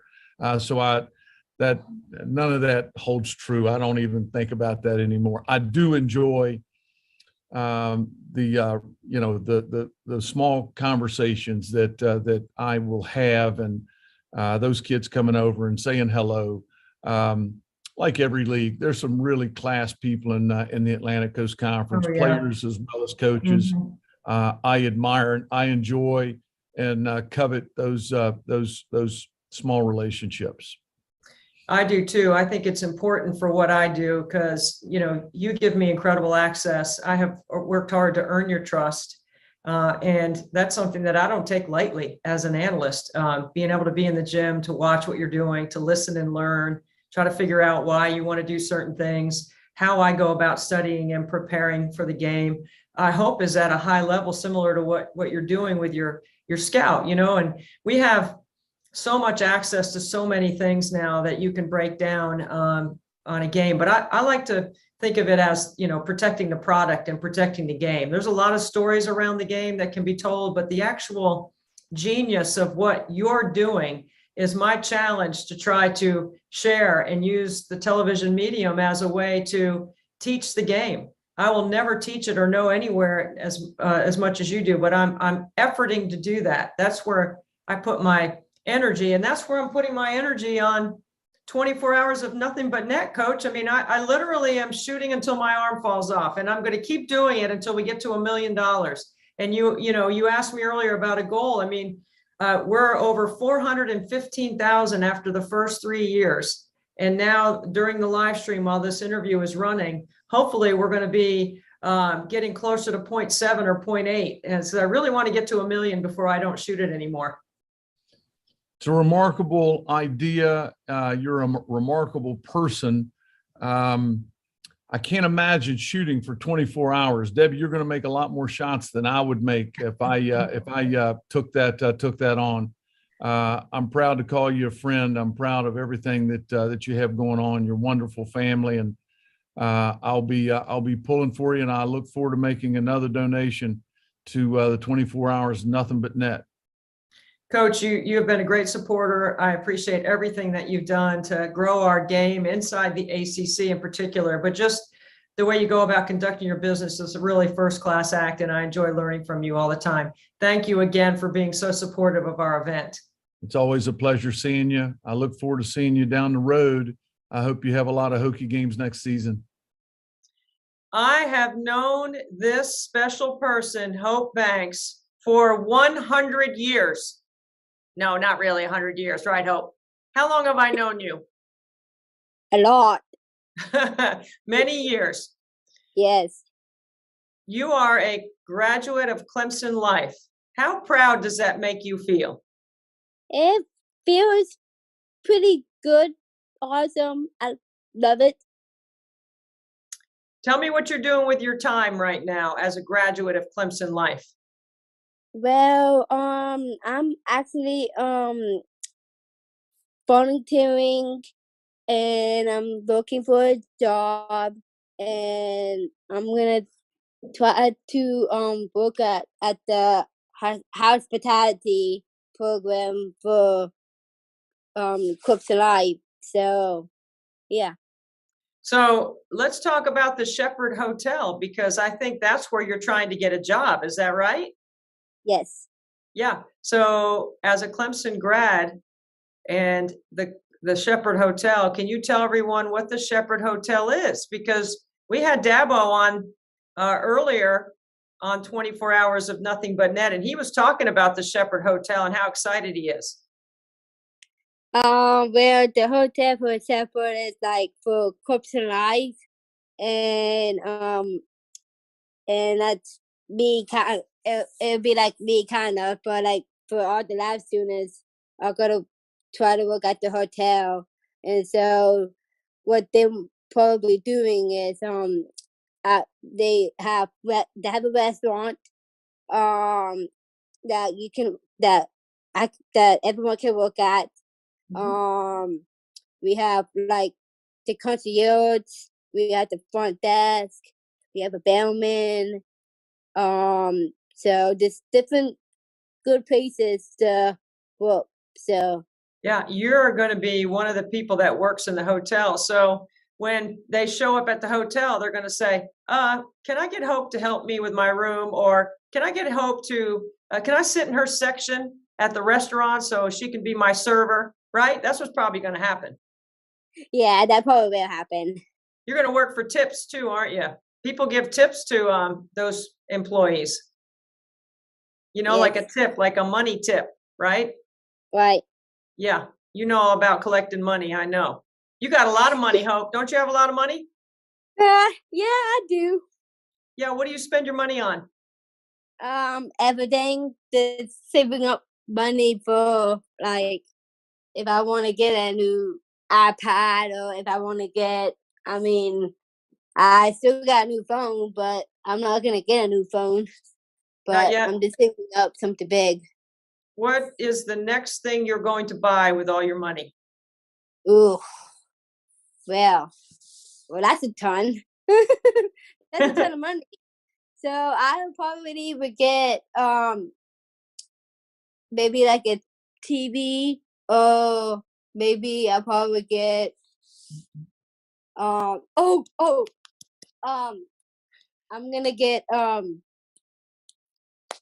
it called? It's one of those things that I can cook, and it's really easy to make. An air fryer? Yeah, an air fryer. Okay, and then when you get your air fryer, would you invite me over for dinner? Yes, yes, yes. I would love for you to cook me a meal. Yes, I would love that. Okay, so this is your second year coming on 24 Hours of Nothing But Net with us. And you're such a superstar in our community in Mount Pleasant, but you're also a rock star up there at Clemson. What were the most fun parts about being a college student, Hope? It actually feels awesome. Being in Clemson has been the best part I ever been since I was in the Clemson Life. It's kind of been awesome. The best part that that love is beating all the football players. And I love doing all that. And I know you probably say, "Oh, take me with you," because I know you want to go to the president's box.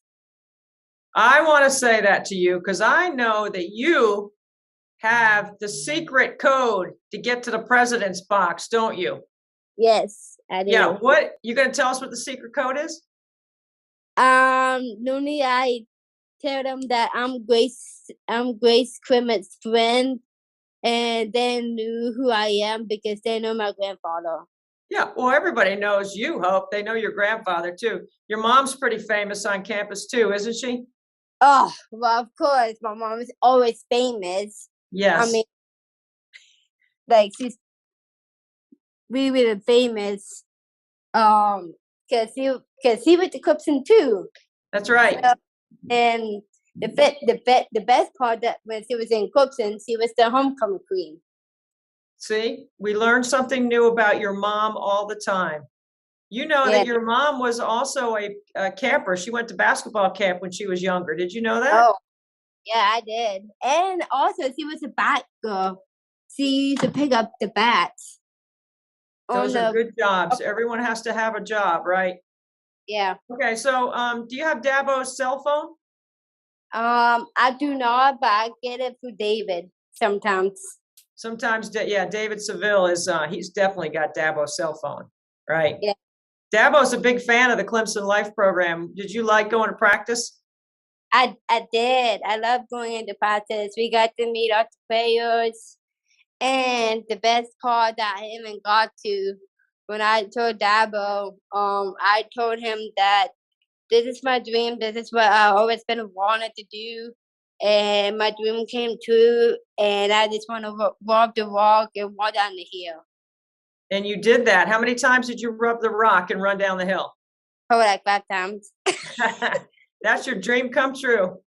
Yes. That is so cool. We're going to look for some pictures of you rubbing the rock and running down the hill. I think that'd be fun. Yes. Okay, so you're going to help me get in the president's box. You're going to cook me a meal when you get the air fryer. Okay, I need you to do one more thing for me. Okay. I need you to tell everyone that's watching and listening why Special Olympics is important.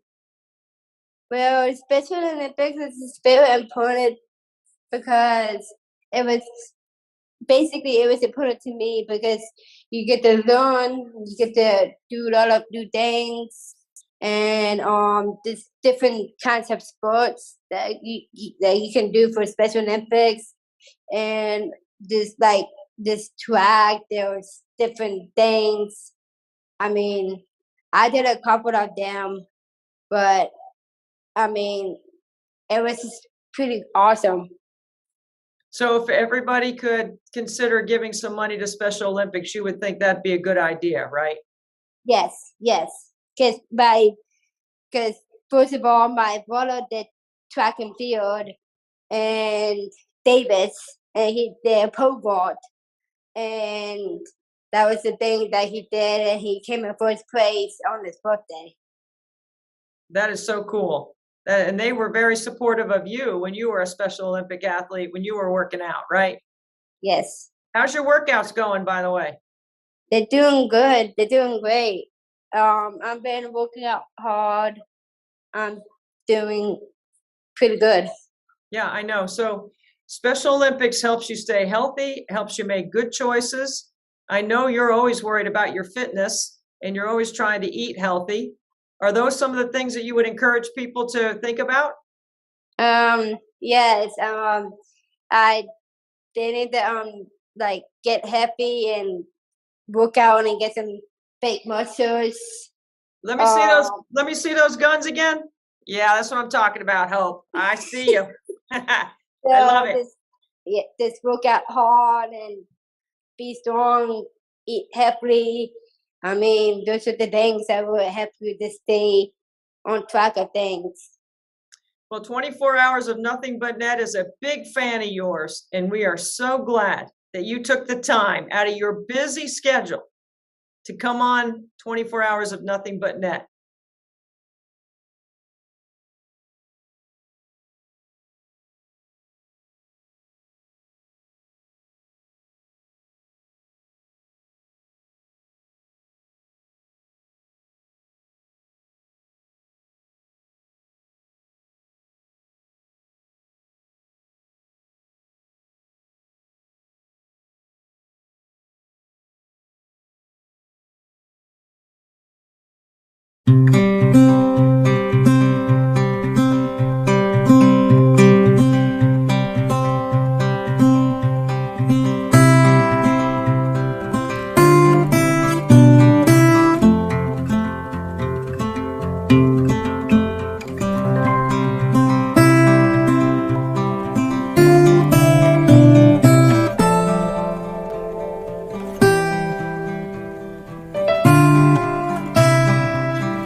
So, we're on the 10 o'clock hour. We've been going since noon. Which camera? This one? That one. Over there. Yeah. Okay. We have gone up another $1,000. We're over $125,000, which makes us all very happy. So. We got a great crowd here hanging out. We've had a lot of fun today. We've been going at it since noon. I don't even think we're halfway yet. Are we? Almost halfway? Okay, so this next hour, I'm making my shots dedicated to my good friends in College Station, Coach Buzz Williams, who will be up after I finish shooting. Coach has a monthly quote shirt, and I'm wearing one of his shirts, which I hope will inspire me to shoot it pretty well. Coach, if I don't shoot it well, I'm going to have to make a change. Okay, we ready, Patrick? Yep. Okay, let's go. There we go.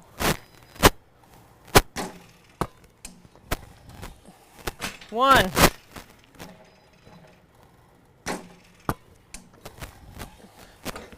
Two.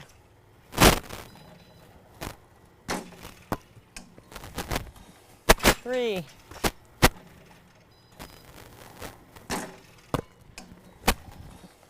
Four.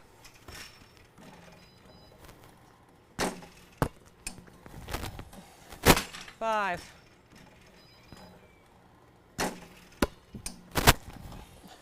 Six.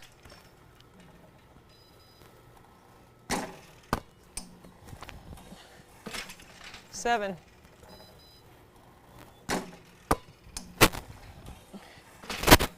Eight.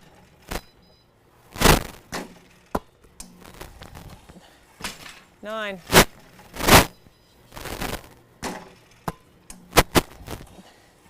10.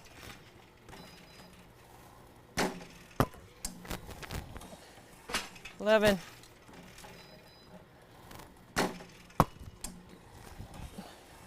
12.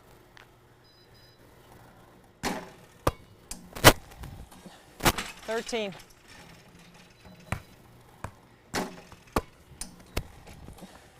14. Thank you, Patrick.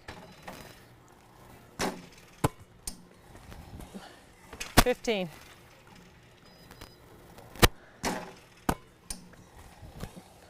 16.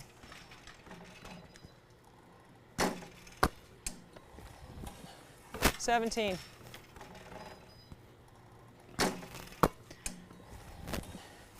18.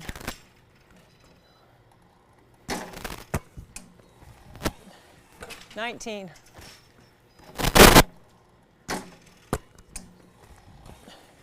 20.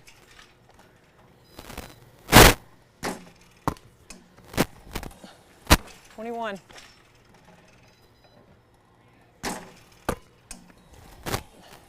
22.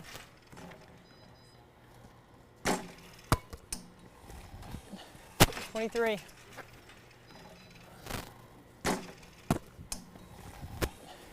24.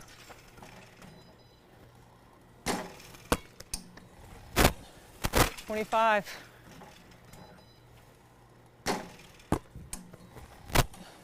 26.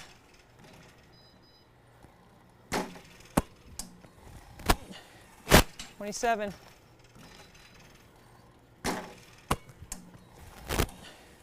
28.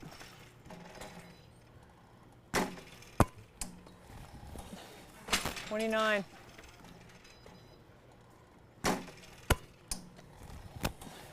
30.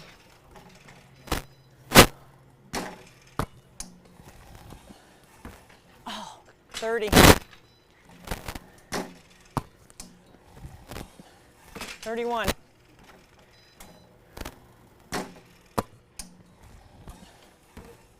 31. That's off. Shoot. 31. 32.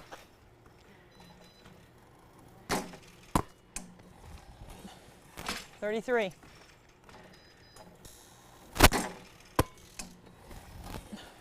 34.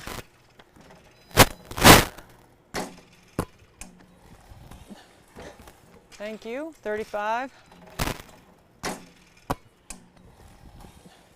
36.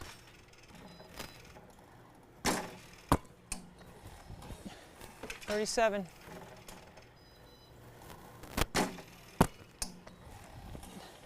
38.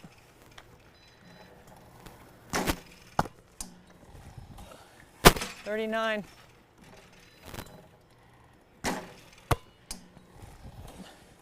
40.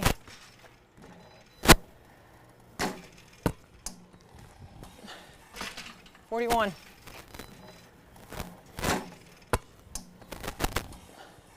42.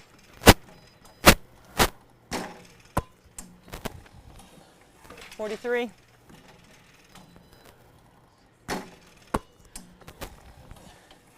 44.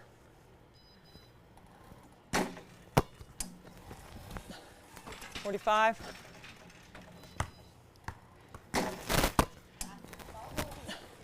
46.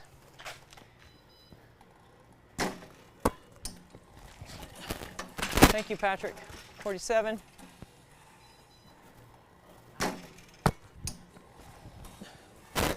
47.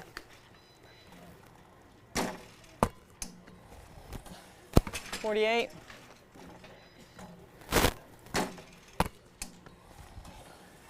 49.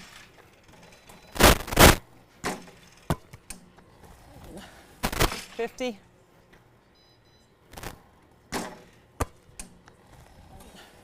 51.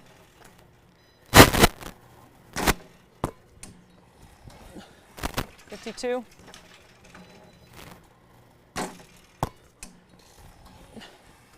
53.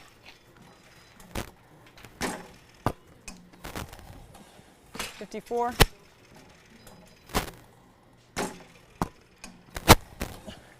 55.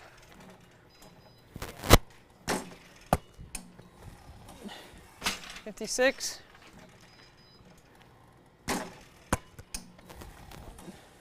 57.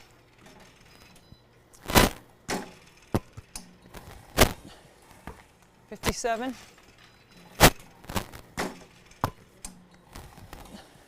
58.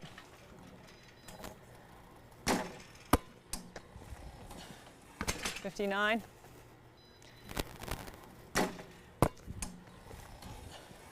60.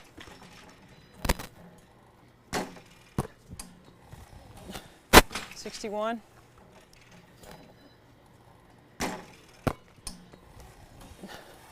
62.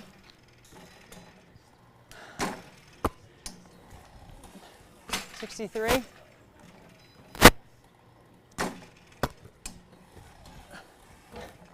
63, is that what I said?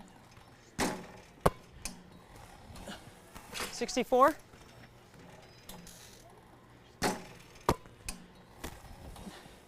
65.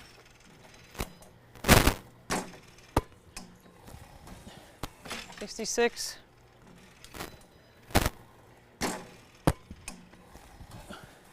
67.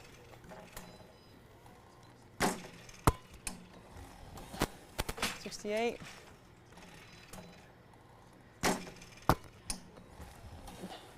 69.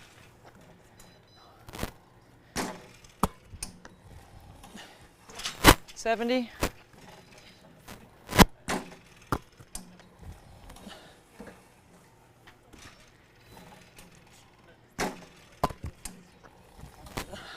71.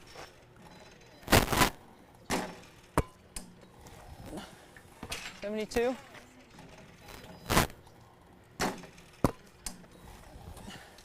73.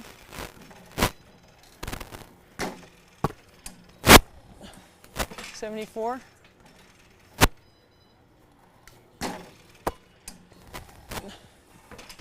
75.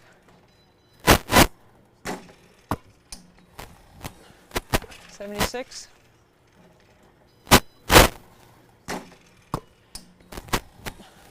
77.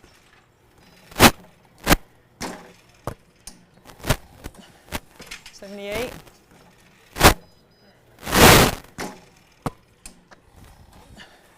79.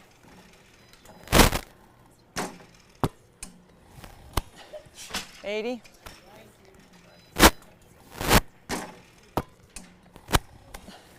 81.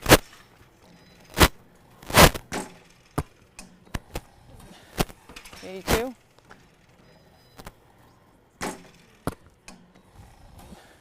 83.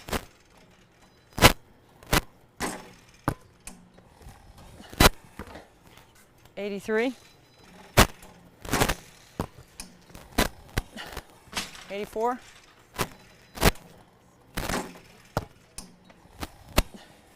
85.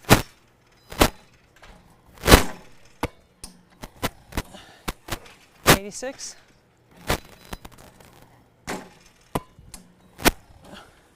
87.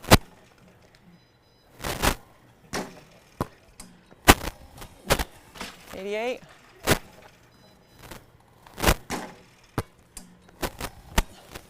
89.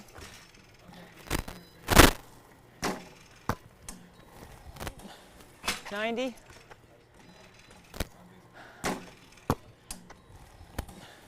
91.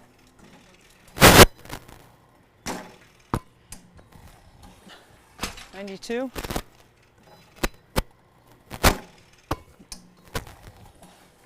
93.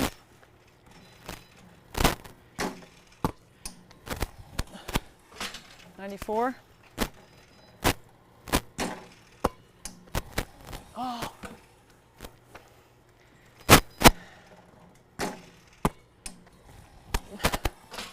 5.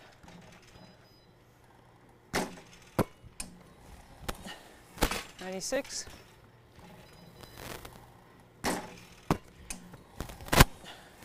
97.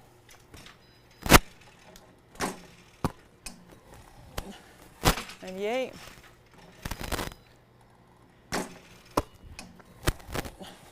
99.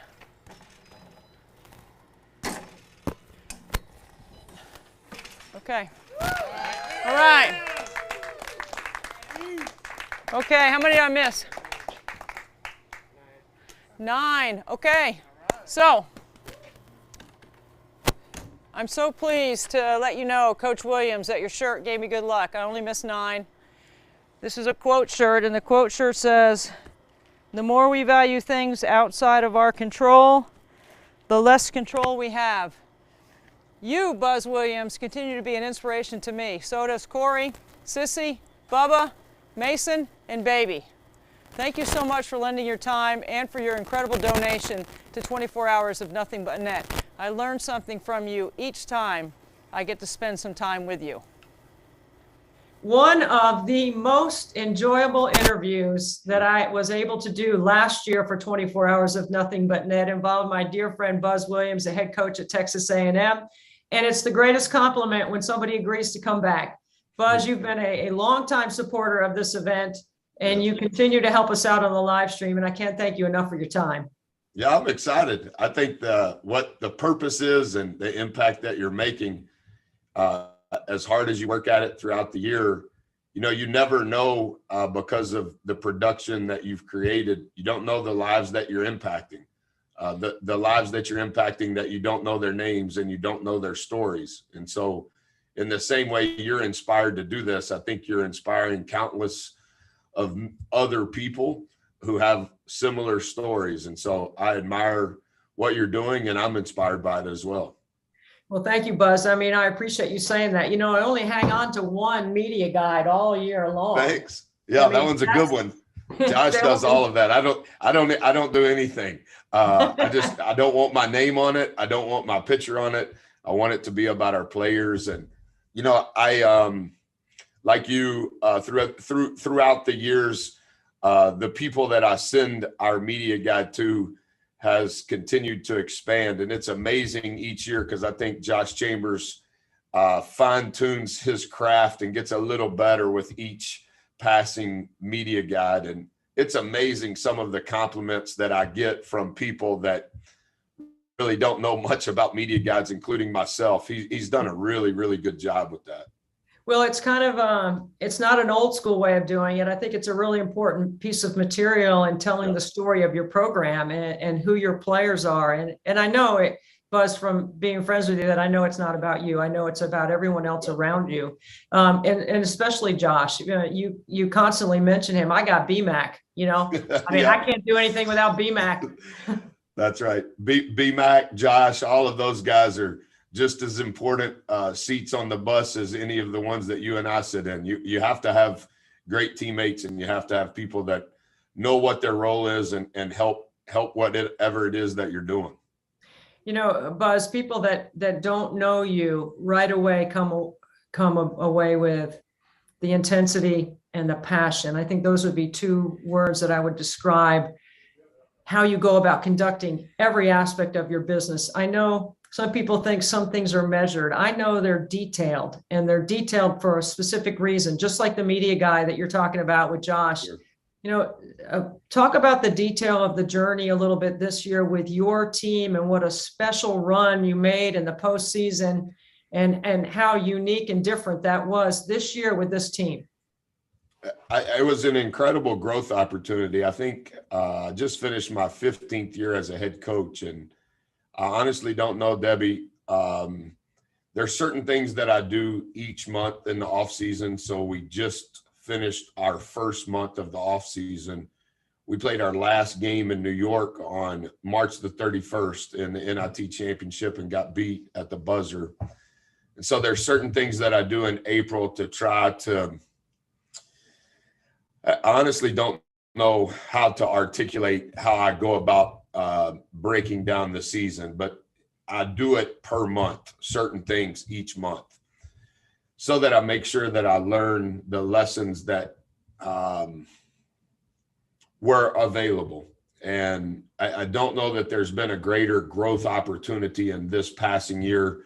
The year before was COVID, and so there was a lot of things to learn from that. But to some degree, they were probably an outlier because none of us have ever been through a pandemic. We started 15-2 and 4-0 in the league. We were picked next to last. If you win 4 games, you're probably going to finish next to last. And so we won our first 4, and then we lost 8 in a row. And I've never lost 8 in a row as an assistant or a head coach. And in that 8-game stretch, which in essence compromised a month, 4 of those 8 were either 1 or 2 possession games. And in those 8 games, of the other 4, we never lost except 1 by double digits. And so we went from 15-2 and 4-0 to losing 8. And so now we were 15-10 and 4-8. And we lost 1 more regular season game from that point forward. We played 15 more games. We went 12-3. We lost in the SEC tournament championship after playing 4 games in a row. And then we lost in the 5th game of the NIT, which was the championship. So 2 of the 3 games we lost were for a championship. We played 40 total games. That's the most in the history of Division I, except for 2011 with Coach Calhoun and Kimba. I just happened to be in the Big East. That was about the time that yours and our relationship began, 2011, when they were 9-9 and had to win the Big East tournament championship, which obviously they were an automatic bid. And then they won 6 games in order to win the NCAA tournament. So 40 games is a lot. 11 of those 40 were in the month of March. And so there's so many things. We were one of the youngest teams in the country relative to experience. Nearly every day was a new day. And so the details of what we were all exposed to were unquantifiable, because we started 3 freshmen and 1 senior. And so every day was new.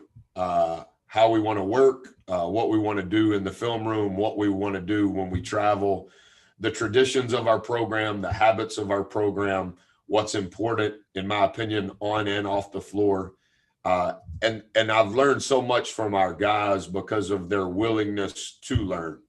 And in that 8-game stretch, if you would have attended practice, been in the locker room at halftime, post game, been in the film room, you would not have known that we had been losing multiple games in a row. And to the same degree, when we won 12 out of our last 15, the humility that our guys showed, you wouldn't necessarily know that we had won multiple games in a row. And so we've matured a lot. Our staff has been incredible in regards to the example that they were to our team and that they currently are to our team. And so I think we're making progress. Year 2 was really hard here because of COVID. We played less games than anybody in Power 5, less games than anybody in the SEC. We didn't, in the month that we lost, Debbie, 8 games in a row this year, the corresponding dates the previous year, we played 0 games. And so it's been a complete turn in regards to our experience, but I think we've processed the lessons in a very mature and humble way. So I'm listening to you, and I'm pulling a few things out of here, Buzz. Not getting too high or not getting too low is an advance of maturity with your team, is what I'm guessing is what you've learned. And then to go from playing the least number of games in the Power 5 to playing the most, has that impacted playing 11 games in March? I mean, nobody gets to do that, right? That's exceptional, right? That's a lot of basketball at the right time, because that's when you want to be playing the most basketball. How is that in your mind when you process all of that info? Because I know you're a data guy. I know you're an analytics guy, but I also know you have great feel for what you're doing through your experience. I mean, what outcomes have you pulled out of that in your growth mindset? Yeah, there's a lot to that. That's a really well articulated question. I think the one thing, Debbie, that I have become very convicted by, you remember the movie The Matrix, and I mentioned it at the SEC tournament, and Lawrence Fishburne is asking, do you want the red pill or do you want the blue pill? Yes. And the red pill. I heard you on the set doing that in the studio. Yeah. And so that was just kind of like the cherry on top to what that has become in our program. And the one thing that I've learned, and the model for college athletics has completely changed. The rules have completely changed. The calendar we follow technically doesn't even make any sense because it applies to the old rules. How to build a program, how to build a team, how to be successful. The game is ever evolving, and it always has. But now in this new way, how are you going to create anything sustainable? And the one thing that I've spent a lot of time with our staff, and to be honest, I've been very transparent with our players. And I've been incredibly straightforward with the parents of these players and the coaches that they are connected to in their sphere of influence before they arrive.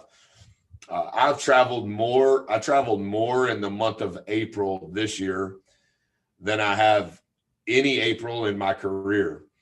And it is recruiting, but it's more the red pill, because I think everybody has a different idea on how to be successful. That's always been the case. That will always be the case. Specific to us, everybody has a different definition of success. So there's different ways to do it. That's true. But then you have to define what you believe success to be. And I've tried to make sure, no matter what, no matter the opinion of others, no matter what social media says, no matter what the common view would be, I want to have peace in my soul that the steps that we're taking are with the right people, that have the right work ethic, that also have the right talent relative to what we need. Whether that's the video coordinator, whether that's a graduate assistant. I've even started doing that I do it now with everybody in our program, the managers, the trainers. Like, you have to be really careful, this is my opinion, of who you allow on Team Bus One, because the world is so full of alternate voices that you've got to make sure that whoever's getting on that bus, they all speak the same language. And so I would say we've had the least number of players transfer in the SEC this year. But at the same time, we've also officially visited the least number of players, because what I want is to make sure that we filter through what fits us the best. It doesn't mean that we're going to be good. It doesn't mean that we're going to win. It just means that every day, you've heard coaches say this, I want to make sure I can lose with you first before I figure out if we can win with you. And that comes from, let's go 15-2 and then let's lose 8 in a row. And the character of the guys that lost 8 in a row was never altered, even when we won 12 out of the next 15. And so I never went on the road recruiting by myself in April, and I made the entire staff go with me. So every day we went recruiting, we were spending 4 recruiting days, because I want mom, coach, dad, player, buzz, recruiting assistants. Then I want everybody to know conclusively, this is how we operate. Doesn't mean we're right, doesn't mean we're wrong, but I don't want anybody to be blindsided, including me. And so I don't know how long I'll coach. I'm not prophesying about the future. I just know that specific to what we're trying to do, I want everybody to understand before you get on the bus, this is how the bus travels and this is where the bus is trying to go. Because I think so much of the confusion that's going on is, to some degree, not everyone is taking and or receiving the red pill. And so there's multiple conversations on the bus, and I think there can only be one. And that's why you have success, Buzz, in an era where people are circling the wagons or making their group tighter, right? Less people, tighter group. To me, it sounds like you're broadening your vision with the right people. I mean, it might separate and pull out just a little bit, but if you're a weak link, I mean, you got to go. Get squeezed. You get in how we operate, and it happened this year. And I'm not saying it's not going to happen next year. Probability says that it will, but I just feel like, as the steward of our program, above all else, not an out of bounds play, not a transition defense drill. Those things are important. But before all of that, I think I have to be the steward in regards to what I want our habits to be every day, and how we go about building those habits, and understand that that's not for everyone. And it doesn't even mean that what we're doing is the only way to do it. But to not tell everyone this is how we're going to operate, I think that's foolish on my part as the steward. And so I think I don't know that in 2022 that you can operate as what we used to view a head coach to be. Yes, you're still called that, but it's more of a partnership. And in a partnership, everybody has to understand what their responsibility is, what their role is, how they can contribute, their vision for what their future could be in the business / the program. And so I try to over communicate that to the point that sometimes it's probably redundant, but over the top communicate with everyone in the program, not just the freshmen, not just the best players. Now I want everybody to know, because you end up in our mode of operation, you end up getting squeezed out when you are an aberration to how we operate every day. And I don't want anybody to be squeezed out. I'm a dad, I'm a parent. I don't want to do that to a child, but I want the child and the parents and their coaches to understand, hey, if you're on your way here, this is how it goes. And if on your way here, I don't have peace that it's right, then I need to communicate that to you as well. So you're saying steward.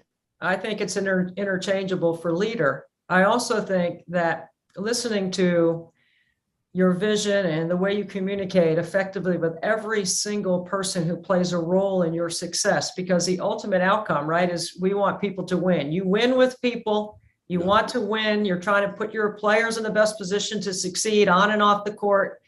And when I listen to you, Buzz, see, this is why our family has been able to navigate and manage the advocacy of having Frankie. Yep. Frankie graduated from Clemson. I always say he's smart and he's handsome and he's social. He's got lots of friends. He's very athletic. He's really fun to hang out with. He just happens to have Down syndrome. It does not define who he is. Yet the teachers, the administrators, the therapists, siblings, aunts, uncle, everyone, whoever was on Team Antonelli had a role.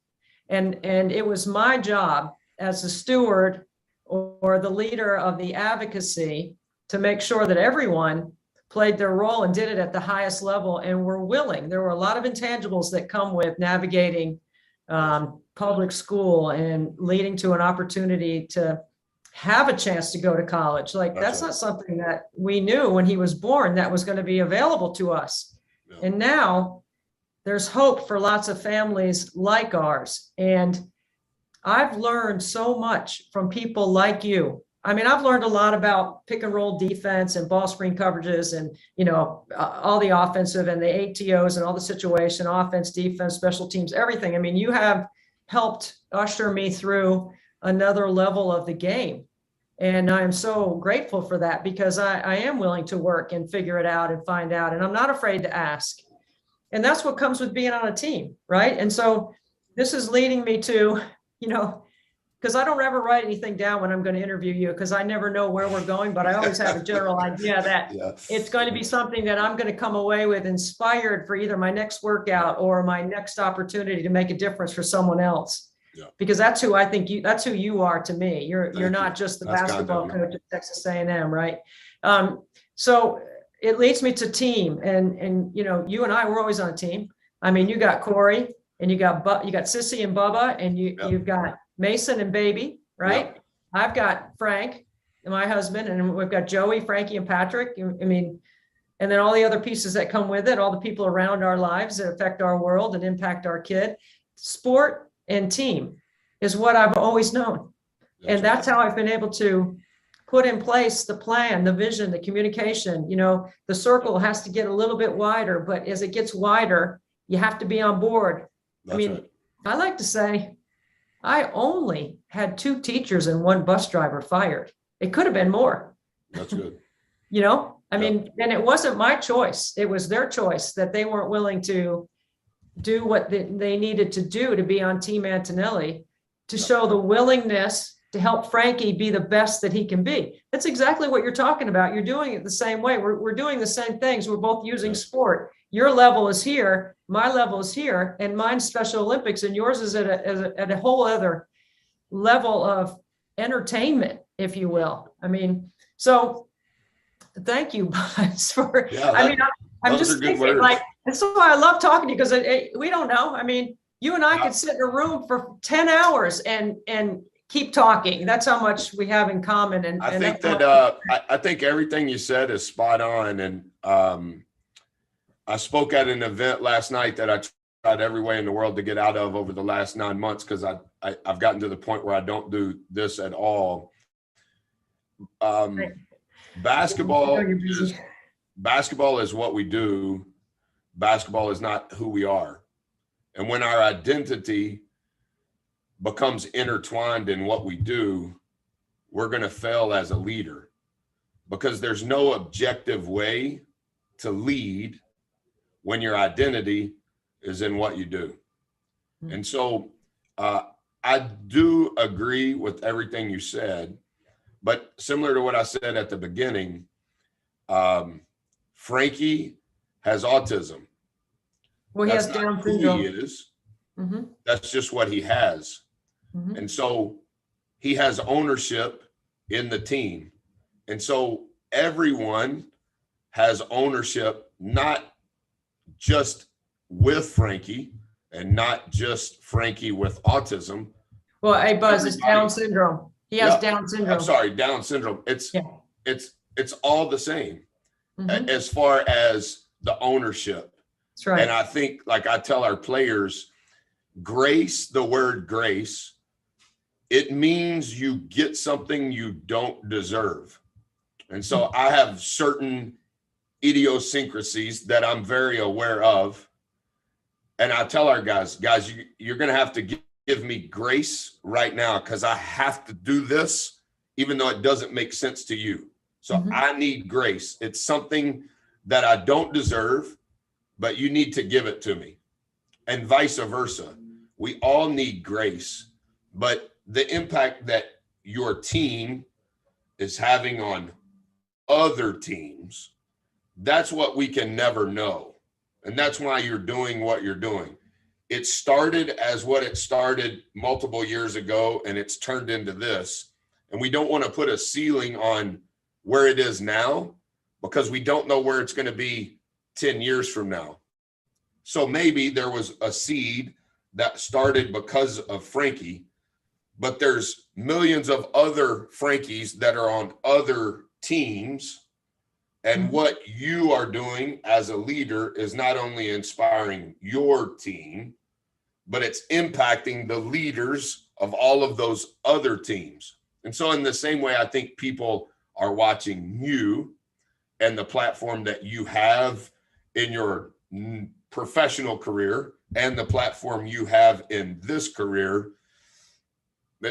That's why Sissy adores you. Yes, Sissy knows Frankie. Yes, Sissy knows about 24 hours of nothing but net. But Sissy doesn't view Debbie Antonelli just in that regard. Sissy's 20 years old and she looks at you and goes, wow, she has overcame multiple mountains to get to this point. And at this point, this is how she's using her platform. That, how do you put value on that? How do you quantify that? You don't. But that's what is misrepresented in the media, what is misrepresented stereotypically in the country is leadership is hard. And your calling is a leader. You were a leader when you were a student athlete. You're a leader in your family. You're a leader in what you're doing for Special Olympics. You're a leader currently in your industry, but your calling crushes you because only you sit in that seat as a leader. And what we need, you, me, and everybody else you're going to interview, we all need to help support those leaders because that is their calling, and your calling crushes you. What you've done to get to this point is so hard. But everybody now, oh, it's Debbie. She's on TV 6 nights a week. Yeah, but really, if you rewind 20 years ago and you see how hard she fought to get to that, oh, you would view it differently. And so all of us that are leaders, that calling is going to crush you because it's so hard to lead where you're trying to create ownership with everyone on the team. And it's not for you because you're just the steward. You're just the leader. You're trying to propel your team to be the best version they can be. And to do that day after day, over and over and over, for all of not only your team, but all of the teams that are watching your team as the example to follow, that's why I say yes to you in every possible way. Buzz, you're just so gracious, and your humility and your context of what you do is amazing to me. I always applaud and root for your teams. I always, you know, you're always somebody that makes me sit up a little straitter and make sure my tie is straight, my shoes Yeah. dusted off. Like, Yeah, everybody's making fun of me for still wearing a tie. And I'm like, wait, I'm going to demand everyone on our team give their best. I can't wear a t-shirt to the game. I don't wear a t-shirt to practice. That's not that I can't do that. Yep. And Corey's like, sweetheart, you're the only person wearing a 3-piece suit. And I go, I know. And I wish I could just wear a pullover. So I think I'm going to start wearing a pullover to the game as if that's what I'm going to wear. And then like 12 minutes before, I'm going to go put on my suit. She's like, it's okay. Nobody's judging you. And I go, no, I'm not concerned if anybody's judging me. I'm concerned if in my heart, all of the words that I've spoken to the team, to the staff, to the single parent moms, to their coaches, I promise that I'll make a commitment to give my best energy every day to help you be the best you can be. I have to be my best in my body language, in my tone of voice, in my humility, in my dress, because that's how I was raised. And so I feel as though I'm not doing right, but I'm asking somebody else to do something I wouldn't do. And I think that is the transparency of all of that is the first step required in being a leader. I also think, Buzz, knowing your story and how you came about coaching and wanting to help young people develop makes me think that the 3-piece suit is all a part of that as well. I mean, it has to be. Every day is Easter Sunday.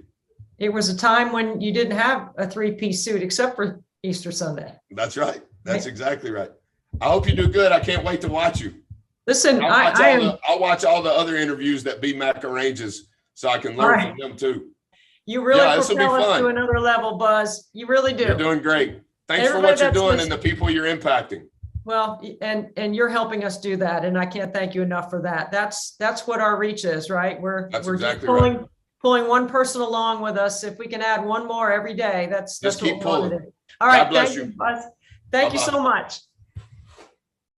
I am so pleased to be joined by one of my favorite athletes in Asheville, North Carolina, Hunter Davis. Hunter's one of my friends.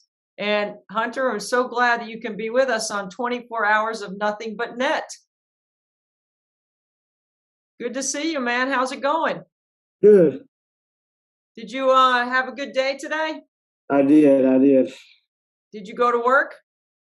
Yeah, I did. Tell me what your job is. Well, my job is to help with women in men's team, and working with Michael, and he's my new boss. So I'm just, I'm trying to work hard as I can. Yeah, so you have a really interesting job because you work with the men's and women's basketball teams at UNC Asheville. Is that right? Yes. Yeah, tell me some of the things that you do to help the men's and women's teams. Okay, so I do, okay. I help them in the equipment room with stuff and towels and stuff. Right. And drinks, water, and Gatorade.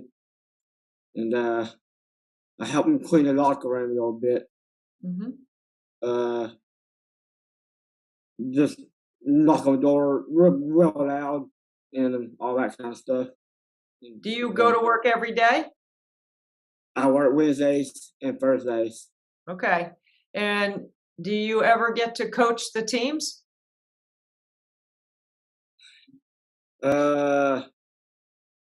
Something, I ought to be, but right now it's Honey and Mike, so. You should be. I know Mike Morrell is the head coach at Asheville and Honey Brown is the head coach on the women's side. Yeah. They both told me that sometimes they think you'd like to call a timeout once in a while. Yeah. Yep. Why would you want to call a timeout during a game? What's going on that makes you want to call a timeout? Well, first thing, I would make foul shots. Yes. And the guys too, pretty much, and girls. You get mad when they don't make their free throws, don't you? I do. I do. Yeah. And what do you say to them when they don't make their free throws? Well, I mean, I think it, and I say that's not a good shot. Yeah. And go get a rebound. Right. Like that.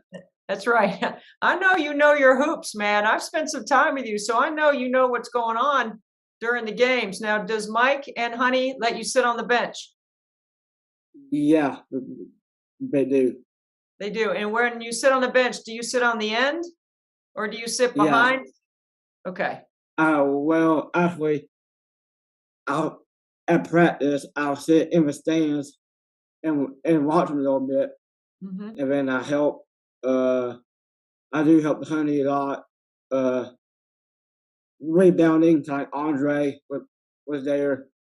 I don't know how many years, but now he's moving on. So. Okay.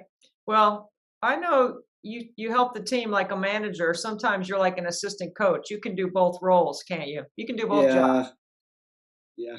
Yeah. Okay. So the other thing that Coach Morrell and Coach Brown have told me is that you're a pretty good inspiration for the players. Sometimes you have to give them a pep talk. What's one of the things you might say to the players? Okay. Well, I tell them, have a great game and don't miss foul shots and just go out there and play better and be strong. That's really good advice, Hunter. That's excellent advice. We all could use that. So, 24 hours of nothing but net is a fundraiser for Special Olympics, and you've been a Special Olympic athlete. Why did you like competing in Special Olympics so much? Well, I did track and I did basketball with Roy Williams, and I did running, jumping jacks in high school, and I think, everything else. Look, I know how physically fit you are. Let me see your pipes a little bit. Show them off. Yeah, that's what I'm talking about right there. Okay. Yeah. Now, when we do 24 hours of nothing but net in your gym, because UNC Asheville basketball court is kind of like Hunter's gym, right? This is what I've been told. You take care of it, you keep it clean, you work hard to make sure the gym looks 100% ready for people, right? That's part of your job. Yep. When we go in there to shoot free throws, when Coach Morrell and his team and Coach Brown and her team are in there shooting free throws, they told me you're going to shoot some. Well, yeah. Yeah. Are you going to make them? Yeah. Okay, good. Because we got to make 100 every hour, right? Yeah. They're going to need your help. They might not be able to do it by themselves. Right? Okay, so when we go in the gym and we make 100 free throws every hour and you're in there helping, I want to be able to show you on TV making your free throws. So are you practicing? Yes, I am. Are you practicing every day? Because I'm practicing every day, getting ready for it. Yes. Okay, good. Yes. All right. When you get to play an event in Special Olympics and you get to compete, right? Yeah. I know you want to win. How does it make you feel to be able to compete? It feels great. Yeah. Yeah. Why does it feel so good to do that? Well, Okay. It was good to shoot free throws because I think I like my release from my hand. Yeah. On my Feel right it. hand. Yeah. You get us follow through? Yeah, I follow through. Do you swish? Yeah. Of course you do. I knew that. I knew you were going to say yes to that. What about your mom? Is she a good free throw shooter? Sometimes, but not all the time. No. Yeah, well, we're going to see if she can shoot free throws. Now, I am so happy that you are being a part, or you and your family are a part of 24 hours of nothing but net. So you're going to hang out in the gym when we're doing all those free throws, right? Yep. Yeah, and if somebody misses, are you going to encourage them? Yeah, I will. Yeah. And if Hunter, if somebody was watching you and me on this interview and wanted to know why Special Olympics is so much fun, what would you say? I would say it'll be a lot of fun. Right. And a joy. Have you made some friends through Special Olympics? Yes, I have. Yeah, you have a lot of friends, don't you? Yes. Yeah, and do you have healthy choices because you're a Yes, I do. Special Olympic athlete? Yeah. Yeah. And being a Special Olympic athlete, has that helped you get a job at UNC Asheville? Yeah. Yeah. All right, Hunter. Thank you so much for being on this interview with us. Yeah. I can't wait to see you. And I can't wait to see you making some free throws. What song are you going to play? Amazing Grace. Okay.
I did the snowshoes because it was fun. I loved it. We all came back and then we did Ships Across the Ocean, which you said is my very first time playing it outside. I played it inside, but not outside, so that is my first time. my favorite part is getting to see U of M students. Even though the unified movement is so important for our generation, it's really going to drive the next generation as we raise our kids, that we're spreading the unified message. I also get to learn a lot from Michael just through, his positivity, a lot of the skills he brings to me, and I think it's a great relationship because I think we can both bring a lot to the table for each other and help better each other. So, I hope people that aren't involved in the unified movement can see that, because especially for me, I can definitely say and selfishly say that, meeting great people like Michael, making these friends has changed my life. I've just seen, the impact the unified movement's had in our school, and it spread so quick. You get one person involved, they come, they see, the happiness, the positivity, the friendships that are made, and they go back to their apartment, they tell their friends, and all their friends want to join. I can't thank the program enough for how much it's changed our university, and, myself included. Have a great time with Will. He's a good friend of mine. I love him a lot, and I want to tell him he's a good brother. You've taught me a lot. You're a great friend to me, and I look forward to seeing you in a month here, so.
has gone back up, over $126,500. Thank you so much. Thank you to all the people that are tuning in with us late to watch and to listen to the interviews. I would like to thank Buzz Williams at Texas A&M. I'd like to thank Hunter Davis for his time. That was a really good, powerful hour. And then I love the Flat Frankie pictures. All the people that took a picture with Frankie. This story continues to impact people. All right, let's see. Ready? Okay, let's go.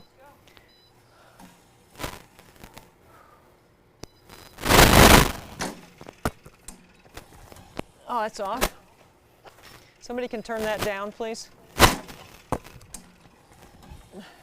1.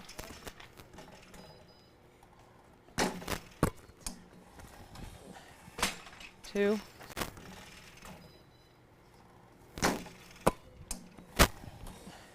3.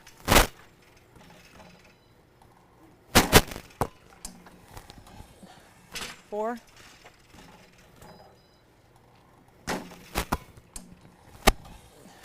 5.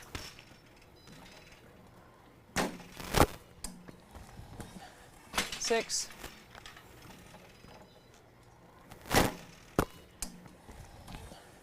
7.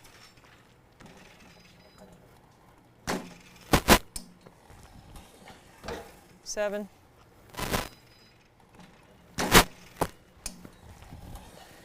8.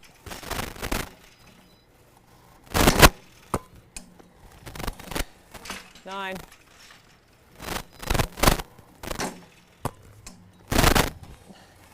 10.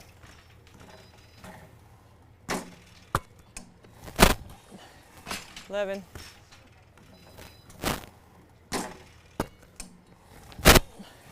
12.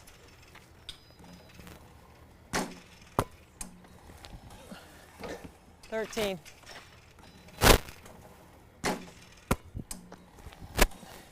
14.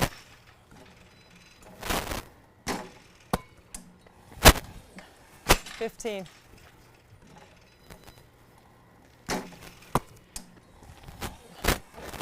16.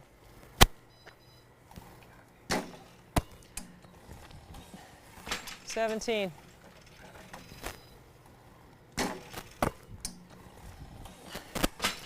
18.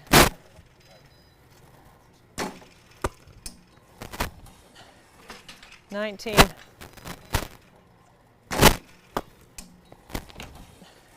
20.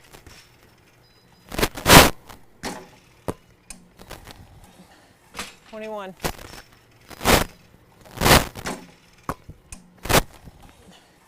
22.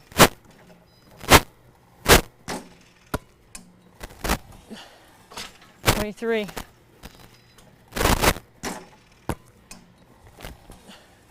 24.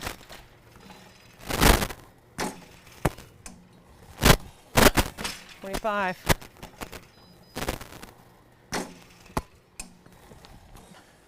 26.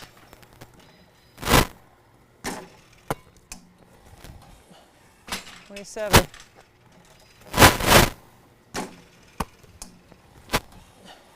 28.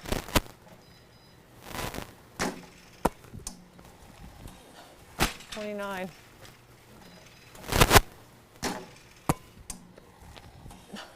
30.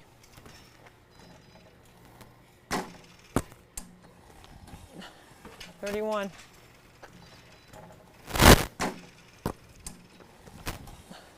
32.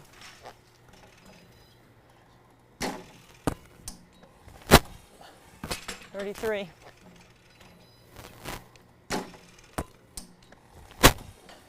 34.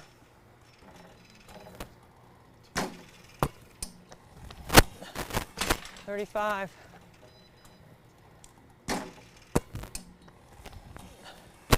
36.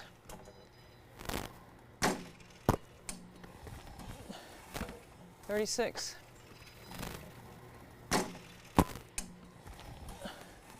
37.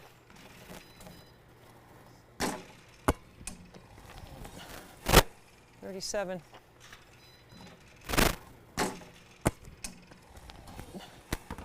Oh, come on. 37. That's off. 37. 38.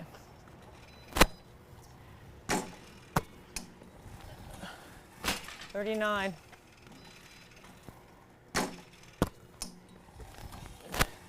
40.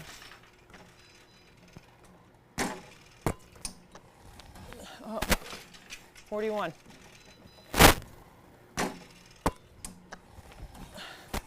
42.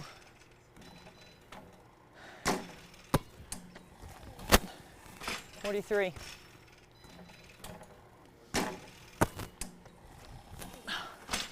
44.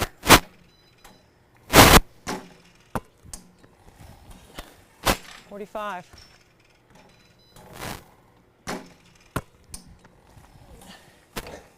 46.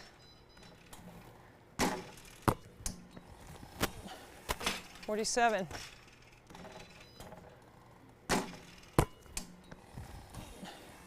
48.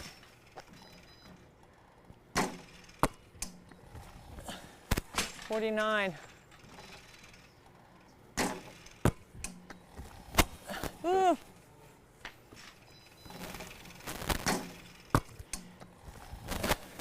50.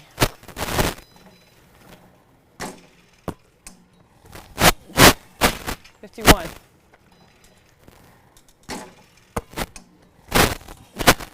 52.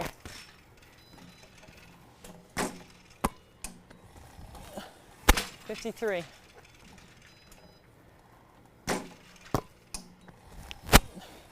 54. Oh, it's off. 54. 55.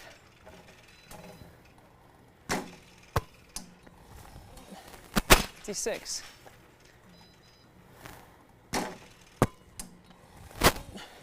57.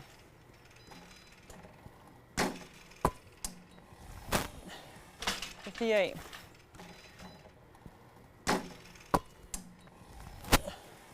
59.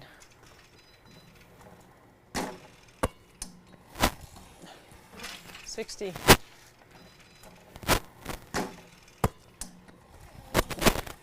61.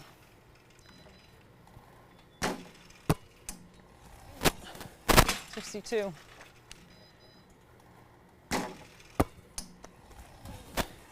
63.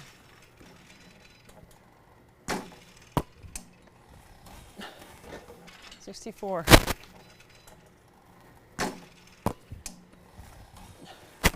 65.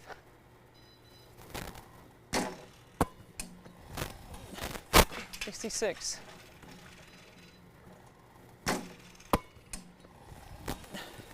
67.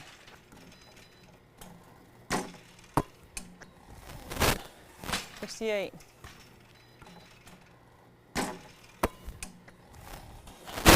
69.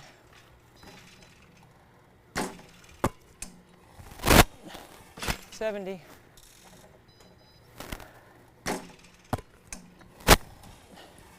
71.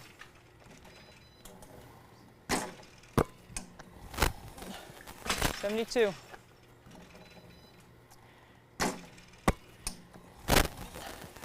73.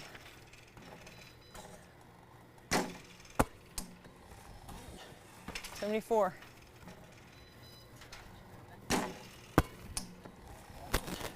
75.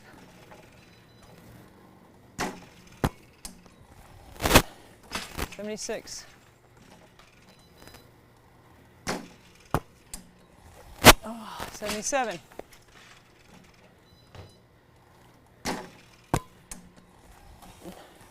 78.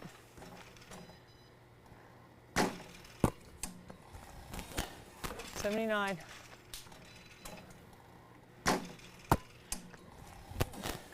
80.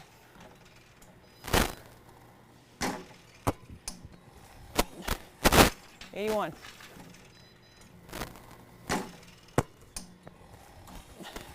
82.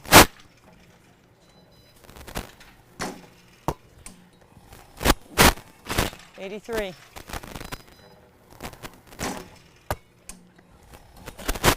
84.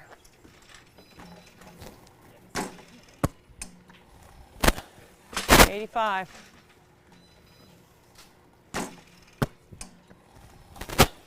86.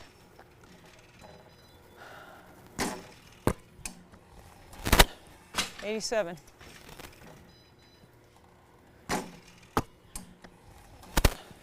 88.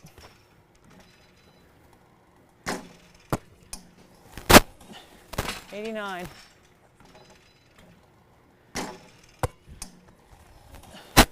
90.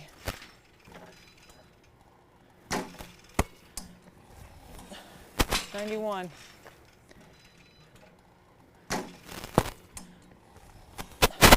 92.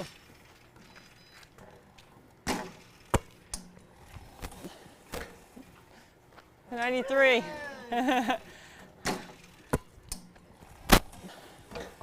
94. 95.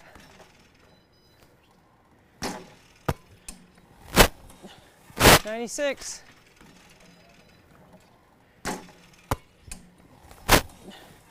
97.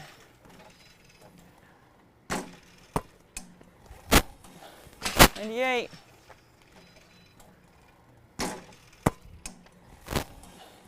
99.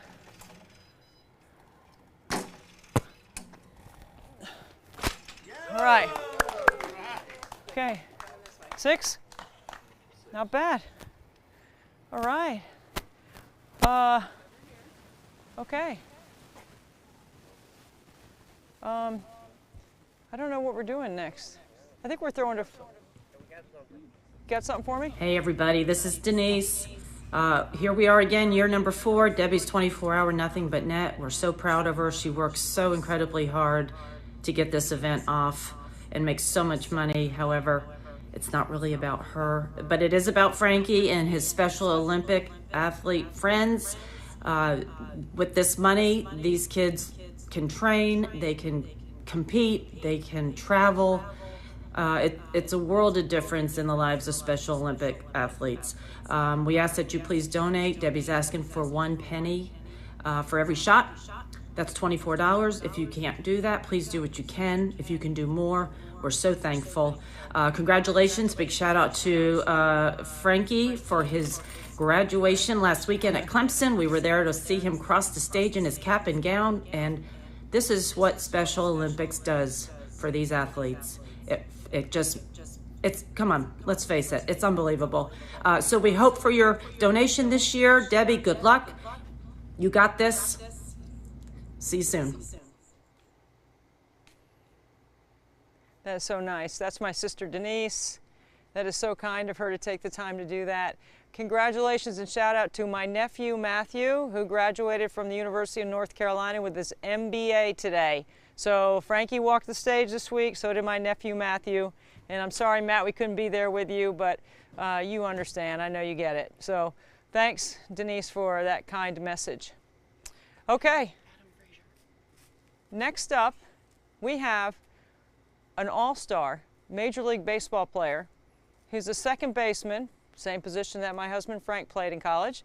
His name is Adam Frazier. He plays for the Seattle Mariners, and he is a return visitor to 24 Hours of Nothing But Net. Hi, everybody. Welcome back to 24 Hours of Nothing But Net with Debbie Antonelli. Debbie, we have somebody really special joining us this year.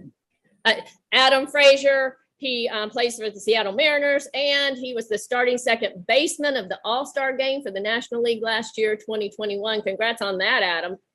Thank you. I'll brag on Debbie for just a second. She also has had a big honor. She's going to be inducted into the Basketball Hall of Fame in June. Is that right, Debbie?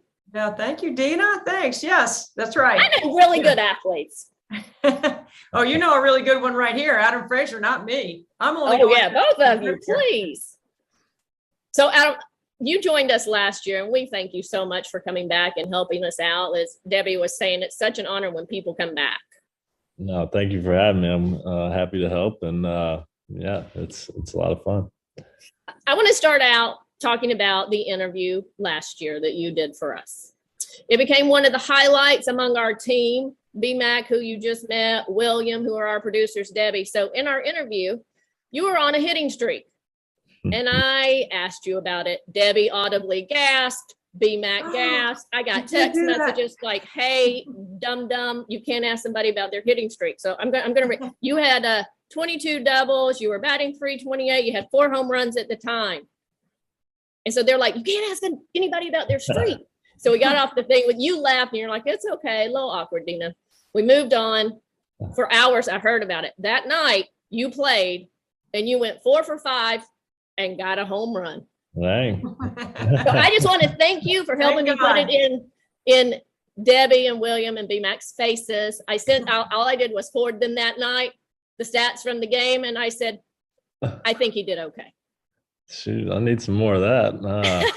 Well, we're going to sprinkle it on you right now. We're going to sprinkle it on you. Hey, Adam, how's it going with the Mariners? Like, you know, I mean, you're such a superstar with being an all-star now, and you get to, you know, move around in free agency and different things like that. They're involved in baseball. How's it going? Well, I don't know about superstar, but it's been good. You know, it's definitely an adjustment being in the American League compared to the National League for so long. So still adjusting to that. Good group of guys here in Seattle, so it's been a lot of fun to start. And yeah, it's you know, it's a tough game, but it's been fun so far. And we're trying to get going again. We started out pretty hot, and then had a tough road trip we're coming off. So yeah, well, it's a long season, so just take it one day at a time. So I want to ask you a high-level analytic question, because I'm really interested in this as a second baseman, which I know you have so much responsibility up the middle. In basketball, we have lots of analytics that we look at, but we don't have the shift like you guys have in the batting order, where teams literally just totally shift positions. I'm just, you know, like shading to one spot or another. Like, are you a part of that from that part of the way you learned the game, or is that something that is continuing to evolve in baseball, where everybody pretty much played straight up and now there's all these shifts taking place? Yeah, definitely didn't learn the game like that. You know, I guess even my first couple of years in the major leagues, we didn't really shift at all. And then the past 3 or 4 years, it's been, you know, major shifts, like you said. So that, you know, it was a learning period, both playing defense and then getting reps in the shift positions, because it's completely different than what you did your whole life growing up. But now they're implementing a rule starting next year where you can't have shifts. You can't have the 3 guys on one side of the infield like what we do now. You can't have the guy in short right field playing defense against the lefty. It's so you're gonna have, I believe, your feet on the dirt and 2 guys on each side of second base. So it's going to shift back to, you know, more of the normal style of baseball that everybody, you know, has known forever. So it'll be interesting, and it's going to change the game a lot, because it does impact a lot of, I guess, runs scored and stuff like that. Sure. And for someone like me, I like offense. So I want to see base runners, and I want to see people on the you know, at the plate with a chance to impact the score. I like scoring. How do you feel about it? I like scoring too. I like hitting. Hitting's hard enough as it is. I feel like pitchers nowadays, most guys are 95 to 100 miles an hour, so it just makes hitting that much harder. And then you have a computer running a bunch of statistics on where you're most likely to hit the baseball, so that makes it even tougher on the hitter. So shifting back to more of a normal style of play, I think could be good for scoring. Adam, I have a question about the hitting. At the end of last year, you ended up in San Diego, and I think you were hired. Watch these baseball terms. I think you were pretty much hired to be a table setter, because you're such a great hitter. You get on base a lot. Did you like that? I like it. Yeah, Dina, that's I'm good. learning a lot more about baseball. I've got a nephew pitching at Clemson. I have a nephew in high school that we assume is going to be a college player, a big leaguer. So I've been learning a lot about baseball from Matt and Jay Dill and my brother Jim Dill. Adam knows all of them. But so you went to San Diego, I think, to be a table setter, and then you ended up hitting almost everywhere in the entire lineup. I did. What was going on? How did that affect you? Well, yeah, it was different. There was, you know, in San Diego, I think we had 5 or 6 all-stars in the lineup, and a couple of those guys being big-time power hitters, and Fernando Tatis and Manny Machado. And then, yeah, I bounced around that lineup, which was definitely different. And, I was hitting behind them in the lineup at some points, which was kind of crazy to even think about. You hit cleanup some, didn't you? Yeah, I did. And they're hitting second and third. So it was different. But I'm supposed to be getting on base for those guys to drive me in. But it's a little different hitting around different spots of the lineup, and but really just the same deal. Like I said, hitting is really hard. So just try to get a hit and get on base somehow, and because there's other guys in the lineup to drive you in too. So but it's fun. It's it's a tough game, but it's fun. So have you ever come close to hitting for the cycle? I've come close. I've come very close, but I've never done it. Oh, maybe it's May 14 and 15. Based on last year, this could be the weekend for you, man. This could be it. I hope you're right. We need to manifest it. I have a question about the lockouts. I mean, baseball's been pretty weird the last couple of years. You had all the COVID considerations. You had the lockout. Now this year, how is it affecting you to have to play this condensed, retrofitted season? Mm-hmm. Yeah, luckily we got started after only missing a week, I guess it was. So it's a couple less off days and a couple double headers sprinkled in. So it's it's we only get a couple off days a month, so it's tough on the body, but that's just going to make it even harder. But so luckily we're going to get 162 games in just like normal. But spring was a little condensed, so it took an extra couple weeks getting our legs under us to start the season. But other than that, it's pretty normal. And just try to, I don't know, in the off season and stuff, we knew we were going to play at some point. So the preparation was the same, and just tried to, keep it as normal as possible. Adam, Dina mentioned it earlier, it's one of the great compliments that we get our guests to come back a second time after they've been a part of our event. And you've helped us so much in the past. What is it about Special Olympics that is, that is a nice tug for you, that you want to give your time to helping us out? Well, you want everybody to feel included and have a chance to be successful in any part of life. And I think sports does such a good job at doing that and making everybody feel included, and everybody to have a purpose with something, and the competitiveness. I think that's in everyone's DNA, to be competitive in something. And I think that just brings out so much joy in everyone. So it just allows everybody to have fun, to be able to be competitive and enjoy different aspects in life. And sports does such a good job at allowing that opportunity. I wanted to give you the opportunity to talk about a couple of the philanthropic activities you're involved in. I know that you and some of the guys you played with at Mississippi State, that you went to the College World Series with. I know some of you are pretty active around Mississippi in particular with some fundraising. Yeah, I guess we did some childhood cancer awareness stuff. Same kind of thing. Is for a child to be going through some tough times like that, and a family to have to deal with that as well. It's anything you can do to help to uplift spirits and financially help as well. It's that's the least we can do, is to bring awareness and to help out with the financial aspect of that. But that's just I guess it feels like part of our duty to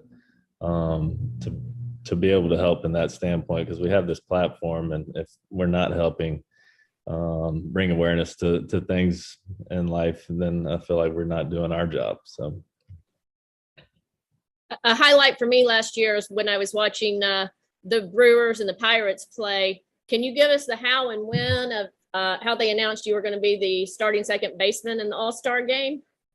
Well, I guess before that game, we had a team meeting, and it was an hour before the game, and an hour. And I'm pretty routine oriented, as are a lot of athletes, I guess. So an hour before the game, I go to the hot tub and to get the body warm and take a shower right after. Well, and the meeting being right at that time, it's throwing me off. I'm not happy about it. I guess I'm oblivious to the obvious as well, because I knew that I was probably going to make the game, and was hoping to be a starter. Well, the coach calls a team meeting an hour before, and I'm coming out of the shower and, you know, my towel and everything else, and not wanting to do this meeting. Well, they let me know then that I was, you know, awarded the starting position. So that was a little awkward for that. But then, yeah, again, in the during the game, during a pitch and change, we were actually losing. So not too happy about losing at any point. So during this pitch and change, they put on the big screen and all this, announce it to everybody that I'm the starter, and then they want me to make this, you know, this big gesture to the fans and everything. And we're getting beat by 5 or 6 in the middle of I'm not happy right now. So they were making a pitching change. I know. Bases. I was reading about it. Bases loaded, 2 outs, pitching change, and they make a big announcement on the jumbotron. We could have done something a little better than that, but yeah, that's how it went. And you know, happy for that honor. But yeah, it could have gone a little better with. I thought it was great. I have a question about, since I have nephews, one in college and one in high school. I know you went to college, you played at Mississippi State before you went into the big leagues. What do you think about how young the recruiting is starting now? And would you advise people if they had the chance to go straight into the majors or to go play college, or how would you advise them? Yeah, I think the recruiting is way too early. You know, guys hadn't even hit growth spurts by 9th grade is when I guess they're getting called from all these coaches and everything else. And then if they don't have offers everywhere by their sophomore year, then they're kind of written off. So it makes no sense to me. And I think some schools are getting burned on that at this point, where, you know, you're getting guys locked in at 14 years old instead of waiting until they're 16 or 17, have a real idea of what they're going to be. But I guess that's the world we're in right now with, you know, they can recruit from the computer and everything else. But as my advice to the high school kids would be, go to school. Unless you're drafted in the 1st or 2nd round where you have, you know, real life-changing money that will, you know, coming in at 18 years old, and that'll set you up for a long time. But outside of that, you know, if you go in the 3rd, 4th, 5th round or later, you have that chance to, you know, teams already think highly of you, but you have your chance to go to school for 2 or 3 years and improve your draft stock to where it becomes that life-changing money. But to go along with those couple 3 years, you make life-changing relationships and connections, and you learn how to live on your own. You know, being coming out of college, for me, those first couple of years, I'm playing with guys that were in my same high school class, but they signed out of high school to go play professionally. And next thing you know, I mean, I'm at the same level as they are, and I went to college. So it's and they missed out on 2 or 3 years that could have been the best of their lives with the connections and the fun times and the relationships that last forever. So that's my advice. And then you grow up, you learn how to live on your own and to be a person. Don't go live at your mom and dad's house your first couple off seasons when you're 18, 19 years old. So yeah, definitely go to school. Mm-hmm. Well, Debbie and I are big proponents for encouraging people to go to college, and Debbie's inspiration for creating this whole event is her son, Frankie, who's in the Clemson Life program, and part of the money we raise now goes to that program. I'll let Debbie tell you a little about it. Well, he just graduated, so we're really proud to think that somebody with intellectual disability would have the opportunity to experience college. It's been absolutely amazing, not just for Frankie, but for our whole family, Adam, and what you're doing by helping us create awareness and helping people, encouraging them to give some money, you know, because I'm only asking for a penny for every free throw I make, which is 2,400 free throws, $24. If people can do that, like that is going a long ways to helping athletes like Frankie, families like mine, be able to train and compete and be able to have an opportunity to play. And, you know, you grew up playing, we all should have an opportunity to play. You said that earlier. I 100% agree with you. When you think about, you know, drilling it down to what we're doing and why we're doing it, if somebody was listening and absolutely was a super fan of yours and you were getting behind this event, what would you tell them about why it's important to support Special Olympics? I would tell them just everything you just said. It's give everybody the opportunity to to be able to go live their dreams, to go have fun. Not everybody's going to be able to play at the major league level. You know, I'm fortunate enough to be able to do that, but sometimes those, you're not able to, but to be able to be afforded that opportunity is everything. To live out your dream, maybe it's to play at the college level or the high school level even. Everybody should be able to have that opportunity, and unfortunately that's not the case unless they're provided with some financial stability. So that's why I would encourage to give, so everyone can live out their dream, and being able to have competition to create those lifelong relationships like I just mentioned. And it's important. That's the social aspect of it that is really important. Like you had dreams growing up as a little boy trying to be a Major League Baseball player. Kids with special needs have dreams and goals as well. And we can't thank you enough for taking time from your incredibly busy, condensed baseball schedule. We know you're going to be in Citi Field. Shea Stadium is where I grew up going to field trips for the Mets. We know you're going to be in Citi Field when this is airing, and we're all going to be pulling for you. And we can't thank you enough. Yeah, thank you all for having me. I look forward to Citi Field actually in a week or two, so that'll be fun. And best of luck with everything. Thank you, Adam, very much. I am so pleased to be joined by not just a colleague at ESPN, but one of my dear friends in the business. Fran Fraschilla and I have been friends for, I hate to even say how long, but he's a great teacher. He's a great student. And he's a terrific listener, and I have learned so much from him over the years. So, Fran, thank you so much for being here with us. Yep, happy to be here, Deb. It's an honor to be with you and talk hoops and talk family, talk Special Olympics. It's couldn't think of a better way to spend my day.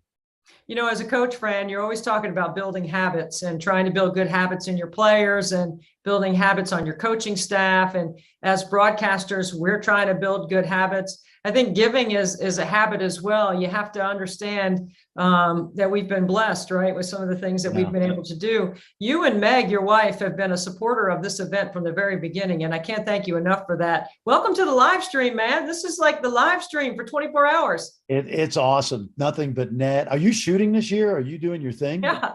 You know what? You sounded like my mother. She wants to know when I'm going to quit shooting. I'm man. Hey, I'm going to shoot until my arm falls off. Until my arm falls off. You know that. I coached a few guys like you that just shot until their arm. It wasn't always good for our team, I have to tell you, but your percentage, I think, is higher than theirs. But I'm so excited to be a part of this, a small part. I love Special Olympics. I love what you're doing. I love what you've done. And you're right. You and I have been so blessed. Honestly, Deb, I haven't worked a day in my life. I haven't. I've been around. Yeah, I got a college coaching job at 22 years old. I was actually 21, and 23 years of coaching, 19 of broadcasting. I know I don't look my age, but that's because I stay young. But I'm so blessed to be around the game. And then what you do is, when you can't pay back all the people that help you in your career, you pay forward. And Amen. I've tried to get that through the heads of my two sons, and I think I've done that well. But I love to pay forward. I love to share what I know and just share kindness too. That's a big thing for me, is just be kind to people. I have a little New York in me, but for the most part, John Shambi, he laughs when I say kill people with kindness. And he'll say, yeah, you got some New York, you know what, in you. But for the most part, I like to just be a good guy. Well, you're a guy, and you got a guy, and I got a guy. My guy's BMAC. You got to have a guy, right? I got a guy. We all got guys, especially if you have a vowel on the end of our name. Yep. Fran, you have helped me enormously in my career. And one of the things you talk about giving back, you live it by example. Last year, we were able to form a small group of coaches. I'm going to give it a name. I'm going to call it the Hack. I sort of like that name for our group. And that group is, hey, when are we getting back? I said, we're going to get back when Fran can fit it in a schedule. Now, man, how about the news? USA basketball. Let's talk about that for a second, man. I am so proud of you and so happy for you and Jen Rosati on the women's side. Yep. I mean, I'm thrilled to be able to, say that I'm a part of USA basketball as someone who studied American history, who loves the country. A country that my grandparents, both sets, came over from Europe about 100 years ago, and now to be able to say USA basketball. 3x3, we call it 3-on-3. We grew up playing 3-on-3, Deb. Right. But 3x3 is the new FIBA sport. Our women won a gold. Kelsey Plum and company were terrific. And men didn't qualify because they had some injuries, even though they were defending World Cup champions from 2019. But I think it's going to be a lot of fun to grow this aspect of basketball. It's a little different. It's kind of like beach volleyball, but anybody who's played 5-on-5 grew up first playing 3x3, 3-on-3. So I'm just excited. I'm going to be the director going forward, coaching a team. We're going to have some good players. Jen Rosati, I'm excited to get together with Jen because we've communicated, and we're going to help grow the sport. And it's going to be so cool to wear USA on my chest. I'm going to be wearing that stuff proudly. Oh, I'm so proud for you, and I know what kind of effort you're going to give. It's going to be a world-class Olympic-like effort. There's no question in my mind. You mentioned 3-on-3. I mean, you're right, Fran. We all grew up playing. Isn't that the way we teach the game anyway? What's going to be fun for you about sharing the concepts inside the 3-on-3 game? Well, what's different about the game is there's a 12-second shot clock. Remember we used to like make it, take it, or catch our breath. No, this ball goes in the net, and if you transition from defense to offense, you got to get it out of the net quickly, get it behind the 3-point line. Baskets inside the line are 1. Baskets outside the arc are 2 points. You play to 21, and the way I describe it, Deb, if you think back to all those intense pickup games that you've played in through the years, 3x3, every possession is point game. It's a physical game. They let you play. Not always kind to the Americans when USA goes abroad, but that's kind of natural. Right. And I say that jokingly, but I'm excited about learning the game. You and I have talked about this, and I definitely pointed this out when we did our Zoom clinics last year. I literally learned something about basketball every week of my life. And I'm learning a lot watching 3x3 that actually translates to 5-on-5. So it's going to make me a better teacher and coach. But I'm excited about learning this sport, teaching it to the players, and seeing where we go from there. And I've got a healthy respect for basketball around the world. Those guys that have, play 3x3, the Robbie Hummels, the Canyon Barrys, the Kareem Maddixes who've represented the United States. So I envision like having my 4 guys walk through the Olympic Stadium representing the United States of America. I mean, why else do this if it's an Olympic sport and I get a chance to help contribute to it? I mean, you're going to be a part of every aspect of it, Fran, walking into opening night, going through the opening ceremonies, the closing ceremonies, everything that comes with the Olympics. I mean, can you imagine? I mean, you like pinching yourself. Like, did you ever think this was going to ever be a possibility for you? You've had such a long tenured career inside the game. Well, it's funny. When I was a young coach, that was my dream, was to represent USA and coach. And I didn't get that opportunity before I left for broadcasting. And when this opportunity came up a few months ago, it was just a natural. You know how much I'm a junkie. So I'm excited, and I don't take it lightly. It's not going to be easy for us to teach good players a new sport and try to beat teams that have been playing the sport for a decade or more. And we already have some good players in the pipeline that I think are going to contribute to our efforts. But, that's the goal. It's an Olympic sport, and, USA basketball particularly wants to be good in this sport, and we're going to work hard to see if we can make it happen. I know you have such a great handle on the international scene already. I mean, it's something that you've really taken a lot of pride in introducing us to players overseas especially when it comes time to the draft, or just the influx of international players in the college game as well. That's got to be an invaluable asset for you to fall back on. Well, it is, but I got to tell you, I always felt, even talking basketball with my friends around the world, when you're the United States of America, you got to have a humbleness about you too. You don't want to be the ugly American, to use a cliche. And I have many friends around the world. And I got a DM just minutes ago from arguably the best player in the world, plays for Serbia. If he's not the best right now, he's certainly in the top 5. and he congratulated me on my new gig. And so that's the kind of thing. This 3x3 community is a healthy, it's a community. And although we're going to try to beat the daylights out of Serbia and Lithuania, we want to do it in a classy way, knowing that we don't have all the answers, and especially because this is a new sport for the United States. So, I think my contacts around the world are going to give me, they're going to give me a humility. I think that I don't have all the answers, but at the same time, we're going to try to be competitive. I mean, this is going to be fun to watch. I can't tell you what a big fan I am of. Of course, I'm already a fan of yours, but I'm so anxious to watch you in this journey. I think it's going to be great, and I think it's a terrific match. Kudos to Jim Tooley and his staff for selecting you and Jen Rosati, because I think Jen's going to do a great job too. All right, so let's transition from basketball and 3-on-3 and Olympic basketball that is going to be played on the national stage to Special Olympics, which is part of the reason why we're here today, is to discuss 24 hours, nothing but net. My guy, Frankie, I know you follow his story, Fran. He graduated from college and amazing. It's amazing the journey that we've been on. And I just think about your involvement in Special Olympics. I know I already said you were a big supporter of ours in our family and this event, but you also have a history of supporting Special Olympics beyond our event. Yeah, no question. As a coach, wherever I coached, Manhattan, St. John's, New Mexico, times as an assistant as well. Anytime we did a Special Olympics clinic, it was phenomenal. It's great for our players. Special Olympians, they have huge hearts.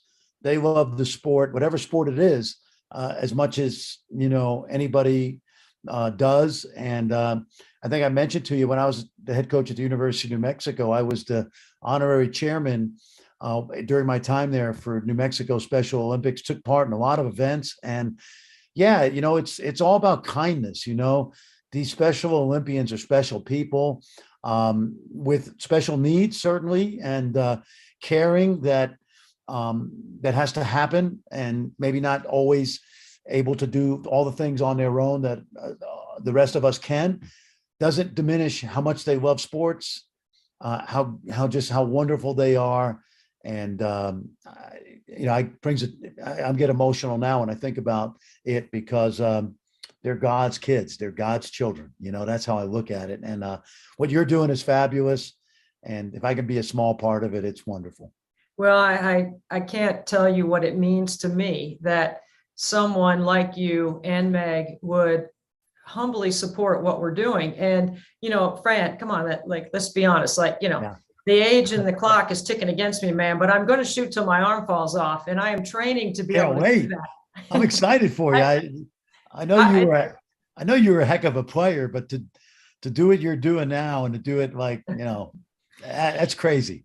Well, that's crazy. It's not about the free throws. It's about the story and the platform. It's telling the story. Our family plays a small part in it, but the inspiration that I'm getting from people like you that have supported me and are like, you know what, Fran, you didn't question, when I said what I was doing, you didn't look at me like, what? You're going to do what?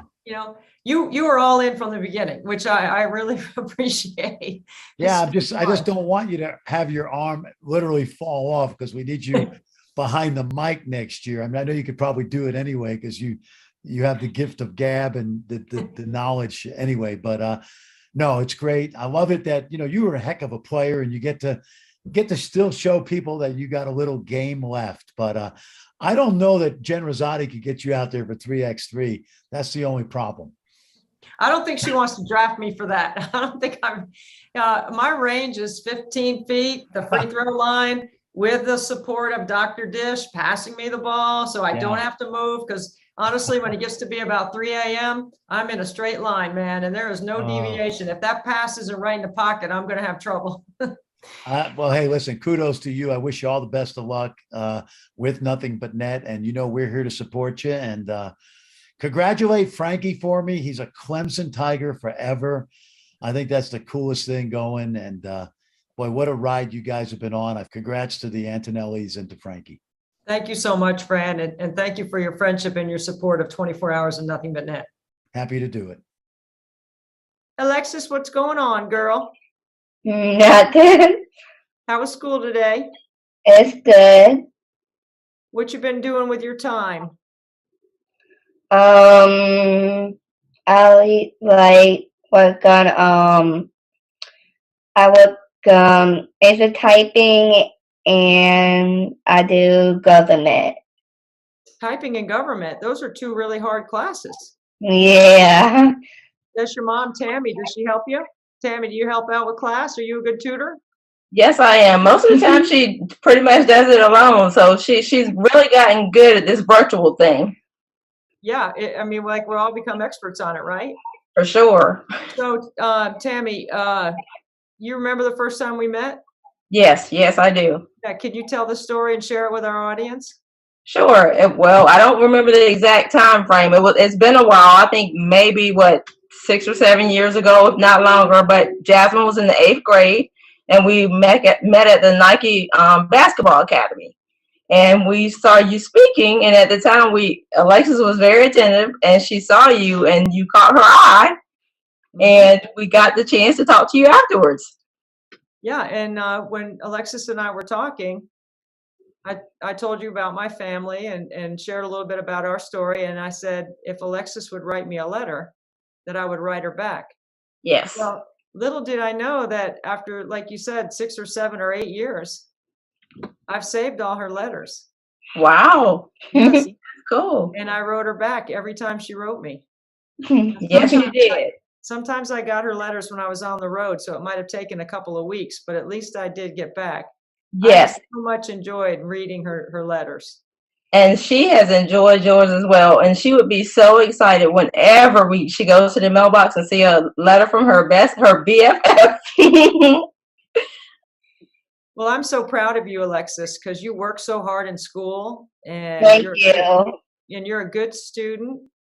Now, tell me about your favorite sport. I do swimming. What events do you do in swimming?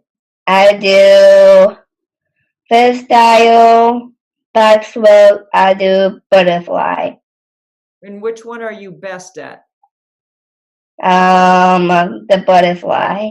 You're pretty good at the butterfly. That's a hard stroke. Are you sure your favorite? I thought you said was the freestyle. You go really fast with freestyle. I do freestyle. Yeah. Is your mom a good swimmer? No. Is your mom a good basketball player? Yes. Yeah, I know she can hoop. I'm so happy to see you, Alexis. I'm so proud of you graduating from high school. Thank you. So after you graduate from high school, what are you going to do? Remember? I'm going to stay home with my parents. Well, what else are you going to do? I like to do. Remember the program? What's the program? I do program that I got to reach. It's called Reach. Reach. Yes. Yeah. Is it college? So we'll possibly go to Woodrow Wilson, which is similar to college. It possibly is Woodrow Wilson. Woodrow Wilson. It's a program that's like a 6-week program, and she'll get to be there. It's like a dormitory college setting. She'll stay in a dormitory and all of that. That's exactly what we had as parents, right, Tammy? I mean, I'm still shocked to say that Frankie's at Clemson Life and he's having a full college experience as a parent. And can you speak to what that feels like for you and Anthony? It feels really great. And to be honest, Frankie has actually been someone that she's looked up to and she's admired a lot, because I talked to her a lot about everything that he's achieved. We're so super proud of him. And it makes us feel really good that she'll get to possibly go to this program and she'll get to be on her own and learning things as far as preparing her for careers, preparing her for life in general. So it means a lot, because, times when we didn't think that she would be able to do certain things, she's achieved above and beyond. So we feel very blessed that she's been given this opportunity, and the things that she's accomplished, we feel very proud and blessed for. And it's an incredible compliment to get one of the all-time greats, if not the greatest in the history of sport.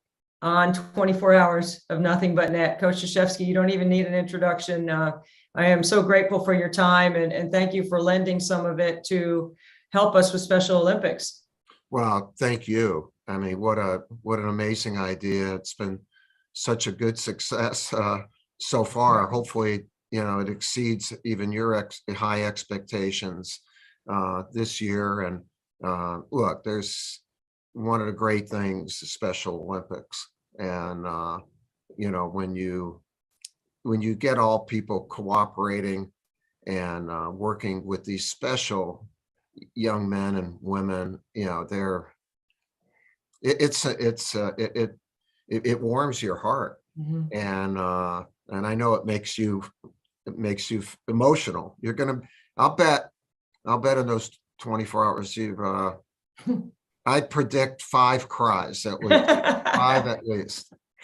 Oh, there's definitely some tears, and they're all happy tears. As you know, Coach, you've been so gracious to follow our story a little bit about my son, Frankie, and Right. You've invited us to campus, and we had an incredible memory with you back in October of 2018. And this year, during your retirement, some of us were able to share our reflection about a story or a moment with you. And I was so excited that ESPN chose to tell our story about you and your relationship with Frankie, and how it has continued even after the Clemson game this year. You were so kind enough to spend some time with him.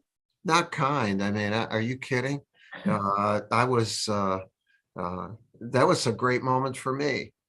Also, Frankie, his smile, his face isn't big enough for a smile. I don't know how he fits that smile on his face, and he's so happy and full of energy. And his graduation is just an amazing thing. I want to really give a shout out to Clemson for having a program that is so darn good for these youngsters, and to see their potential developed to a level that never would have been developed if they didn't have that program. And I love that, and I respect the heck out of Clemson for doing that. Oh, President Clements, as you know, is an incredible leader in that space. Clemson is definitely the best program in the world for students with intellectual disability to be able to have that full-time college experience. And Coach, we were chatting before about graduation for Frankie. At graduation on Thursday morning, the first session of graduation, there were over 900 students graduating in that block, and every student was quiet so everyone could hear the names of each graduate being called out. But when it came time for the Clemson Life students, you couldn't hear any of their names, and the cheers and the applause and the pride and the appreciation and the standing ovation that they got after they crossed the stage is something that we'll never forget, for sure. Yeah, I got chills. Just I wish I could have been there in person to experience that. And when you do such a great job in promoting and really telling the story of our game, game after game, and you get those moments, right, where the whole crowd is going nuts and whatever. And but when those moments happen outside of sport, the spontaneity, the appreciation for everyone who is there, that they feel honored to be there. And it doesn't have to be they share that moment with these incredible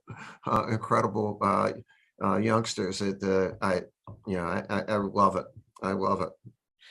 Well, Coach, on another level, sport's been a part of your life. You've been in sport, I'm sure, since you were a little boy growing up in Chicago. I can't imagine not being without sport myself. And that's what we're trying to do here, is to give people that need a little bit more extra time to train, time to compete, a way to organize. And Special Olympics is such a great landing spot for families like mine, that we have indulged in sport in so many different ways with our 3 boys, but especially with Frankie and what it means. When you take a step back, because you have coached the elite of the elite, you have been around the best of the very best, and you look at what Special Olympics does for this population of people. Where do you see the connections?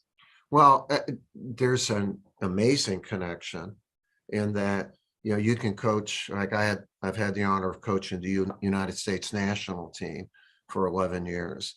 Well, the moment that Kobe Bryant has, or LeBron James, you know, it's a global moment, you know, being on the collegiate stage. And if you're fortunate enough to win a national championship or make a Final Four or win a conference championship, you're in that moment as a coach, you're in that moment with that person. The moment with these youngsters, when you work with them and they do their thing, is every bit as big as any of those moments. And to me, it's about that, and the joy, the feeling of that youngster has when they race, when they throw, when they compete, is just as big as winning a gold medal. In fact, I think it's bigger. And for the people who are involved, they do not need TV. They do not need somebody broadcasting the game. They do not need an article written about it. The purity, it is so pure. And so everyone who's associated with it's a high. It's terrific. And it's not about winning the race or winning the thing. It's about completing it. Everybody in Special Olympics is a medal winner, is a gold medal winner because of them competing. And the joy of finishing that race or finishing whatever activity it is, you can see it on their faces, their body language. And then, you know what? You get a chance to share it if you've worked with that youngster or you're the parent of that youngster. It's so the moments are the same. There's not, in fact, I think it's much more of a genuine moment because no one's getting paid or anything like that. And no one's trying for a contract or anything. It's that, Deb, it's pure. It's Special Olympics is exquisite because of its purity, and everyone's on the same team. You know, no one's trying to get their own. It's a shared moment with so many people, a joyous moment.